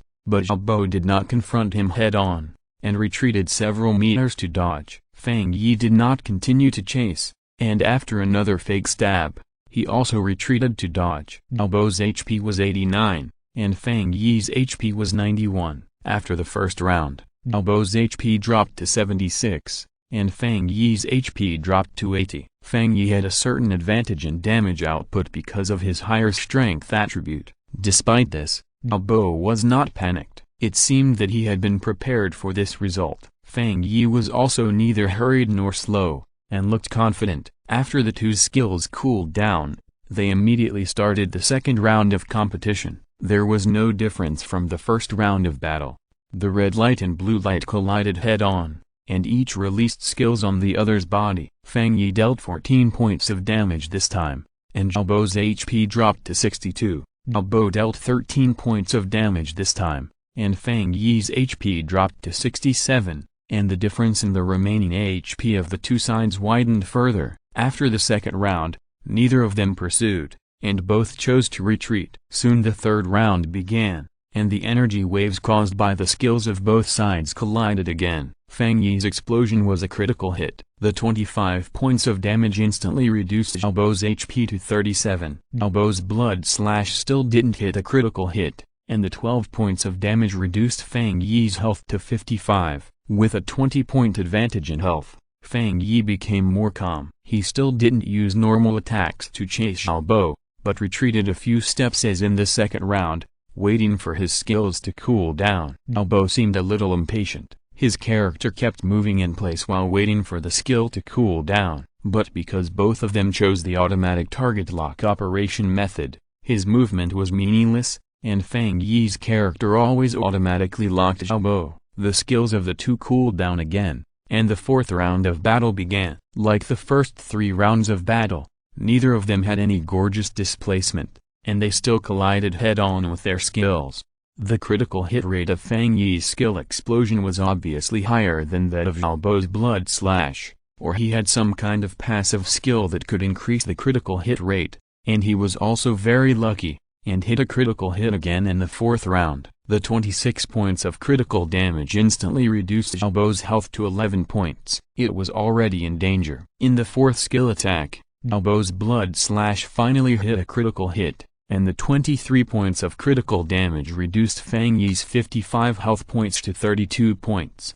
32 points versus 11 points. It seems that the overall situation is determined. Chapter 48. Who is dissatisfied? Damn, he actually got 2 critical hits in a row. His luck is too good. Xiaobo cursed in a frustrated tone. The new students who were watching could all hear it clearly. In the game Horror City, passive skills, active skills, weapons, equipment, runes, inscriptions, chips, etc. can all change the critical hit rate. The park between new students is generally a bet on who can get more critical hits and who can have a greater advantage. In the current situation, Fang Yi got 2 critical hits, and Xiaobo only got 1 critical hit, and the critical hit occurred at the critical moment when the park was about to end. Xiaobo must be very unhappy. Win, haha, earn dozens of contribution points. I earned 100. I should have bet more if I had known. Yes, I thought Xiaobo was very powerful. It turns out that he was bluffing. I have seen that Fang Yi is the most powerful. He is the well-deserved number 1 among us new students. Xiaobo is finished. He has to do hard labor in the ecological park. The students in the hall who bet on Xiaobo to lose shouted excitedly and regretfully. The students who didn't place bets were a little frustrated at this time,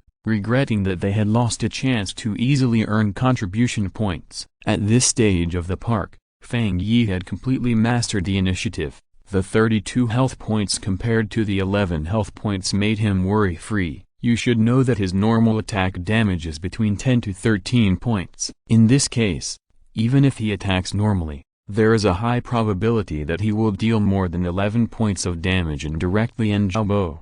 Even if he is unlucky and deals a minimum 10 points of damage, Xiaobo's health will be reduced to 1 point. Then he will easily win this park with a random attack. After releasing the skill explosion, Fang Yi did not retreat like in the first 3 rounds, but rushed forward to chase Xiaobo with normal attacks, wanting to end the battle in one fell swoop. Haha. Xiaobo sneered, as if his evil plan had succeeded. Fang Yi felt something was wrong, but it was too late. Xiaobo did not retreat this time, but used the skill Blood Slash again. However, the normal attack that Fang Yi just stabbed at Xiaobo just now showed the word miss. Xiaobo's Blood Slash was lucky enough to hit again, and the 22 damage reduced Fang Yi's 32 health points to only 10 points. Fang Yi's skills were still not cooling down. In his panic, he instinctively stabbed Xiaobo with the dagger in his hand again, but another miss appeared, making Fang Yi's mood extremely desperate. What the hell? 2 consecutive misses. At the same time, Xiaobo swung the dagger in his hand. Although it was not a skill attack, but just a normal attack, the '10 damage value made Fang Yi's character instantly seem to have lost his soul, and his body fell to the ground softly. Ha ha ha ha. I won. I am the well-deserved number 1 among the new students. Xiaobo put away the dagger and yelled at everyone. His tone seemed extremely fanatical, but his voice could be heard to be trembling. Although Xiaobo won, Fang Yi's 2 consecutive critical hits almost ended him early, and his victory could only be said to be a narrow victory. Your Blood Slash skill will greatly reduce the cooldown time after a critical hit, increase the critical hit rate of the next skill, and allow you to obtain a very high dodge rate in a short period of time, right? Fang Yi quickly figured out where he lost after finishing the park. Almost, but not entirely. Xiaobo sneered. The skills awakened by each player are their own secrets. The opponent can guess roughly, but it is impossible to guess completely accurately. Xiaobo dared to bet on this park. The biggest reliance was his awakened Blood Slash skill, which was somewhat against the sky, and his passive skill Blood Stain. Before the Blood Slash skill, Xiaobo also awakened a passive skill Blood Stain, which was that when the player's health was less than 20%, the critical hit rate and dodge rate would increase significantly. Combined with the shortened cooldown time after the Blood Slash skill critical hit, and the increase in the critical hit rate and dodge rate in a short period of time, he finally made a comeback in the park with Fang Yi. Fang Yi said nothing more. He made a big mistake. Without knowing the characteristics of Xiaobo's awakening skill Blood Slash, he thought he had won after 2 consecutive critical hits. He didn't expect that he would lose to the hidden attribute of Xiaobo's Blood Slash skill. It can be imagined that Xiaobo's Blood Slash critical hit may only shorten the skill cooldown time once, and the high dodge rate after the critical hit may only last for half a second or even a quarter of a second. Fang Yi only needed to retreat quickly to avoid Xiaobo's sharp edge after the critical hit, wait for Xiaobo's very short high dodge time to pass, and then go hard after his skill cools down, and he could drain Xiaobo's remaining 11 points of health. Unfortunately, losing is losing, and there is no regret medicine to take. Fang Yi was unwilling to challenge Xiaobo again, but after thinking about it, he gave up. It always felt a bit embarrassing to find a place after losing, and Xiaobo had a good reason to refuse. Even if they fight again, if Xiaobo's extremely powerful Blood Slash hits a critical hit in advance and his explosion doesn't hit a critical hit continuously, he is likely to lose the park again, and it will be even more embarrassing. Fortunately, this is just a virtual park. If it is a real park, Fang Yi would be dead now. Everything today is a profound lesson. I have to train harder in the future and strive to awaken more and more powerful skills to survive in this cruel game world. Isn't Xiaobo's Blood Slash skill too amazing? As long as you hit a critical hit, you can greatly reduce the cooldown time of the Blood Slash skill, and increase the critical hit rate and dodge rate in a short period of time. If you hit a critical hit continuously, the output is too amazing. The opponent has no power to fight back at all. After watching the game and hearing what Fang Yi said, Zhu Shu sighed to the coach Yuan Kaiang beside him. It should only be effective for the first critical hit. Even if the second skill is released continuously, it cannot significantly reduce the skill cooldown time. At most, it can show a high dodge rate for a very short time again, which is not too amazing, Yuan Kaiang analyzed. The other students did not speak at this time, and listened carefully to Yuan Kaiang's analysis. In park fighting, if you don't know the characteristics of the opponent's skills, it is better to be conservative. Zhu Shu summarized his experience. Not necessarily. In a park between two assassins, sometimes the victory or defeat is just a matter of a second. Being conservative may miss the opportunity. Yuan Kaiang shook his head. Then how can we ensure victory? Make yourself stronger, crush the opponent in all aspects of basic attributes, equipment, weapons, energy output, etc., and you can ensure victory. Yuan Kaiang smiled and looked at the students. I am the strongest among the new students, the well-deserved number one. Who doesn't agree? Zhao walked out of the virtual park cabin and returned to the hall outside, shouting at a dozen new students with domineering power. If you're listening to this novel on a channel other than Fanfic World, it means they downloaded and uploaded it without effort. We cordially invite you to visit our channel, Mundo Fanfic Novelist. There you'll find the original version of this story and you can explore many other novels of various genres. We are waiting for you to immerse yourself in a world of incredible novels. Chapter 49. Such a stable performance. Life is always more exciting than novels. Zhao is becoming more and more like a mentally retarded supporting character in a novel. Jin continued to complain in his heart. Zhao's personality was not originally so arrogant, but Coach Yuan Kaiang liked students with arrogant personalities. In order to gain the coach's attention and more guidance, he deliberately made himself look arrogant to win Yuan Kaiang's favor. After Zhao's shouting, no one said anything. Even Fang Yi was not his opponent, let alone others. Ha ha ha ha. Coach Yuan, I am so outstanding. You must pay special attention to me and focus on training me in the future. Zhao walked over and said to Coach Yuan Kaiang, that's for sure. It is also an honor for a coach to train outstanding students. I am very happy that this batch of students has such outstanding seedlings as Zhao, Fang Yi, and Zhu Shu. Our assassin group will definitely have a great advantage in the future park with other groups. Yuan Kaiang looked at Zhao with admiration. When he read the names of the three new students just now, he had already put Zhao's name at the top. By the way, Coach Yuan, there is a new student whose output energy has not been tested today. Maybe there is a genius here who has been buried. Zhao found that Jin Ke had been hiding behind Zhu Shu and the other students. He didn't even say a word when the coach missed the routine test. He felt that Jin Ke must not have awakened his skills yet, and his output damage was too low, so he hid like this out of guilt. Zhao, who had suffered a loss in the equipment department before, how could he give up the opportunity to humiliate Jin Ke in public at this time? Hide behind other students and pretend that no one has discovered you? You can hide from Coach Yuan, but you can't hide from Zhao's sharp eyes. Oh, I did forget about this new student. I'm sorry, new student. Come over and test your output energy too. I will record your daily results and follow up on your daily training. Yuan Kaiang patted his head, and then waved to Jin Ke, who was hiding behind other students. Okay. Jin Ke responded depressedly and walked over. He originally thought that he would hide today, but he didn't expect to be pulled out by Zhao. In front of the tester were short knives, daggers, sleeve blades, short forks, short hooks and other weapons used by assassins. Jin Ke chose a dagger. Oh, I actually know this new student. He seems to be a relative of old man Zhang from the equipment department. Zhao said a few words in a sarcastic tone. Oh, it turned out to be him, the one who entered the equipment department through the back door? His name is Jin Ke. Wu Chuan responded to Zhao. We can't enter the equipment department, but he can. What a great ability. Today we can see the true ability of this Jin hero. Let's wait and see. Zhao continued to be sarcastic. Now he is very favored by Coach Yuan Kaiang, so he naturally has no more scruples when speaking. Don't talk.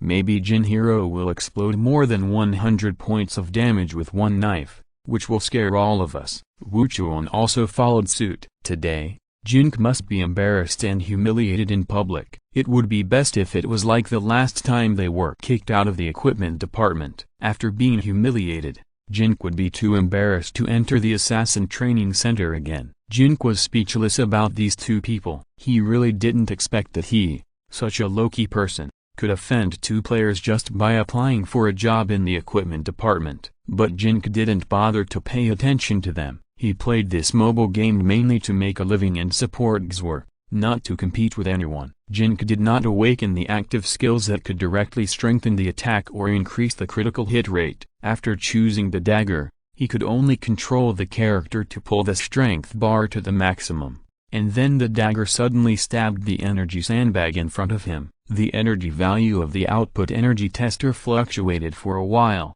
and finally showed the value of the energy peak. 5 points. 5 points? Come again. Coach Yuan Kaiyang frowned at the monitor screen of the tester. Could he be wrong? Since the tester was invented, no assassin rookie has ever measured such a low value. 5 points? He measured 5 points? Xiaobo and Wu Chuan also looked unconvinced. In their opinion, Jin Ke was hiding behind other students, probably because he hadn't awakened his skills yet and couldn't hit a critical hit. His basic damage value was only about 8 or 9 points, so he was embarrassed to come out for testing. But they never expected that Jin Ke only measured 5 points. Was there something wrong with the instrument? 5 points? It must be wrong. I didn't expect the tester to be wrong. Fang Yi and Zhu Shu also shook their heads secretly. No one believed that there would be a rookie with a basic damage output of only 5 points. In the puzzled eyes of Coach Yuan Kaiyang and all the rookies, Jin could only bite the bullet and repeat the stabbing action just now. Still 5 points. Try again.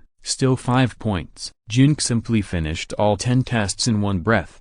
5 points. Do you want to perform so stably? Under normal circumstances, new players do not have equipment, skills, inscriptions, chips, etc. that increase the critical hit rate, so ordinary attacks cannot produce critical hits. But the damage output also fluctuates within a certain range. I didn't expect Jin to perform so stably, and he didn't even hit 4 or 6. All 10 tests were 5 points. Coach Yuan Kaiyang walked over by himself, without using any skills, picked up a dagger and stabbed the energy sandbag casually, but there was no critical hit. The screen showed a value of 17 points. The instrument is not broken. Coach Yuan Kaiyang was even more confused. Ha ha ha ha ha ha ha ha ha ha. I really didn't expect it. This is the strange man that old man Zhang has set his sights on? It really is a strange man. Basic damage 5 points? Am I right? It's really 5 points? After seeing Coach Yuan Kaiyang's basic output of 17 points and confirming that there was no problem with the tester, Xiaobo laughed and manipulated his character to make an exaggerated action of rolling on the ground with laughter. Alas, with this ability, he ran to the equipment department and I don't know what means he used to steal our jobs. What a world. Wu Chuan manipulated the character to make a thigh-slapping action and responded to Xiaobo. Is it really 5 points? This damage output is ridiculously low, isn't it? Fang Yi, Zhu Shu and other new students were also surprised. There is a requirement for the strength attribute to change to an assassin. If it is less than 8 points, the job change cannot be successful. If the strength attribute reaches 8 points, the damage output should be around 8 points, right? Is your strength attribute 8 points? Coach Yuan Kaiyang walked back and asked Jin Ke. Between 8 and 9, Jin Ke told Coach Yuan Kaiyang an approximate value. It shouldn't be. Even if you haven't awakened the active skill, your normal attack should have 7 to 10 points of damage. The tester is not broken. The problem can only be with you. Yuan Kaiyang looked puzzled. Chapter 50. Killing you is enough. Coach Yuan, there's nothing strange about this. He was born a waste. Xiaobo continued to laugh. Wait a minute, I'll get you a set of human energy fluctuation tester to test whether the energy channels in your body are normal. Try it again. Yuan Kaiyang ignored Xiaobo's boredom. He walked quickly to a nearby equipment room, opened the hatch with his ID card, and took out a set of human energy fluctuation tester from it. This set of testers had more than a dozen large and small ring card holders, which were locked on the arms, legs, waist, abdomen, and chest of Jin Ke's character. Yuan Kaiyang held a tablet-like thing in his hand. He asked Jin to walk around casually, after confirming that he could fully monitor the energy fluctuations in Jin's character. He asked Jin to go to the energy output tester again and conduct another test. Jin picked up the dagger, and after quickly forming an energy circuit with the dagger, he manipulated the character to stab the energy sandbag with all his strength. The energy value of the output energy tester fluctuated for a while, and finally showed the value of the energy peak. 5 points, ha ha ha ha. 5 points again. I don't know what to say. How do you say the number 5 in English? 5, trash, trash. Albo continued to laugh loudly there, and continued to make his character do the action of rolling on the ground with laughter. It's really useless. Even when I haven't awakened the active skills, I can easily hit 10 points. This Jindexia is really a bit weird. Wu Chuan also followed to mock Jin Ke. The energy channels in the body are normal. Why is the soul energy so weak? Have you encountered something special that caused serious damage to the soul? Yuan Qiang analyzed the data in the tablet in his hand and asked Jin Ke. I don't remember. Yu Junming explained to Jin Ke, and Jin Ke certainly would not tell him that he had multiple souls. In your case, the soul energy is so weak that it must be that the soul has been seriously damaged. The damage to the body can be repaired, but the damage to the soul cannot be repaired. You are basically useless on the road of assassins. No matter how much you practice, you can't be a good assassin. Yuan Qiang shook his head. You are really a waste. Albo and Wu Chuan were overjoyed after hearing Yuan Qiang's words. Jin Ke finally got a chance to be defeated. There is such a thing? This newcomer is really unlucky. Fang Yi, Zhu Shu and other new students looked at Jin Ke with sympathy. A person's life is limited. I suggest you use your time to do something more meaningful. Didn't you go to the equipment department? Why not spend all your time on your life and career? Coming to the assassin training center is just a waste of your time. Yuan Qiang continued to give Jin Ke a few earnest suggestions while rubbing the screen of the tablet in his hand. The initial attack damage is only about half of that of an ordinary person, and there is no training value at all. 1 is half of 2, and the difference between the two is only 1. But when 1 becomes 10,000 and 2 becomes 20,000, the difference is 10,000. For martial artists, this gap will become even bigger. No, I want to be an assassin. Jin Ke shook his head. You are really wasting your time by participating in the training, wasting your own time. You need to think it over carefully. Yuan Qiang added a few words. I have thought it over carefully. Jin Ke insisted. Forget it. Take off the test ring on your body and return to the team. Let's start today's training. Yuan Qiang didn't say anything more. He would submit a report to the training base after today's training, explain Jin Ke's situation to the base, and then the base would force Jin Ke to give up the training of the assassin profession. Otherwise Jin Ke's poor performance would affect Yuan Qiang's work quality assessment in the base. Okay. Jin Ke walked towards the team under the mocking or pitying eyes of all the new students. These 5 points seemed incredible to others, but Jin Ke himself knew the reason very well. He is an extremely rare multi-soul body, and the energy of the main soul is only 60% of that of an ordinary person. In this game world where energy output is the most important, his basic output is only 60% of that of an ordinary person, so the basic damage caused by more than 8 points of basic strength is only 5 points. Yu Junmin told him not to tell anyone about the multi-soul body, so Jin Ke would not mention it to Coach Yuan Qiang or anyone else. Multi-soul bodies and dual-soul bodies are very rare. Yu Junming knows more about them because he has a dual-soul body. Yuan Qiang has never heard of multi-soul bodies and dual-soul bodies, so he would not think about them after seeing Jin Ke's output value. 5, trash. 5, trash. I advise you not to practice anymore. Go back to bed early. 5, trash. Albo shouted rhythmically like a hip-hop player, and gave Jin Ke a thumbs-down gesture, except for Albo's companion Wu Chuan. The other new students all felt sympathy for Jin Ke out of instinct after hearing Yuan Qiang's words. They just watched Jin Ke walk back to the team quietly. The scene seemed very quiet. Albo's insults to Jin Ke were particularly harsh. Everyone heard them clearly. It's not appropriate to publicly humiliate a player who has just suffered a heavy mental blow. It's pitiful to be persuaded to quit by the coach because of the damage to the soul. Why rub salt into other people's wounds? How much hatred did these two people have before? You called me a waste? Jin Ke stood still after hearing Xiaobo's insults. The scene became even quieter. All the new students looked at Jin quietly. Although this new student was very useless, he didn't seem to have no temper at all. Did he want to fight Xiaobo head-on? But even Fang Yi was not Xiaobo's opponent. Could a waste like Jin Ke with a basic damage of only 5 points win? What's more, Xiaobo is now a favorite in front of Coach Yuan Kaiang, and Jin Ke is the one Coach Yuan Kaiang wants to persuade to quit. It is unwise for Jin Ke to confront Xiaobo head-on. Waste, you are a waste. Do you know that? You are a waste. Waste, waste, waste, waste. Xiaobo emphasized loudly and exaggeratedly. The humiliation he suffered in the equipment department has always been a thorn in his throat. After scolding Jin Ke for being a waste for more than a dozen times, he felt much better in his heart. Well, I am quite useless, but killing you is enough. Jin Ke manipulated the character to make a throat-cutting gesture to Xiaobo. Kill me? Ha ha ha ha ha ha ha ha. Are you kidding me? Just you? Xiaobo laughed. End of this chapter. Thank you very much for reaching the end. Don't forget to like. Looking for more exclusive content and immediate access? Subscribe to our Patreon. Remember, every like, subscription, or donation encourages us to continue. Thanks to everyone. See you in the next video.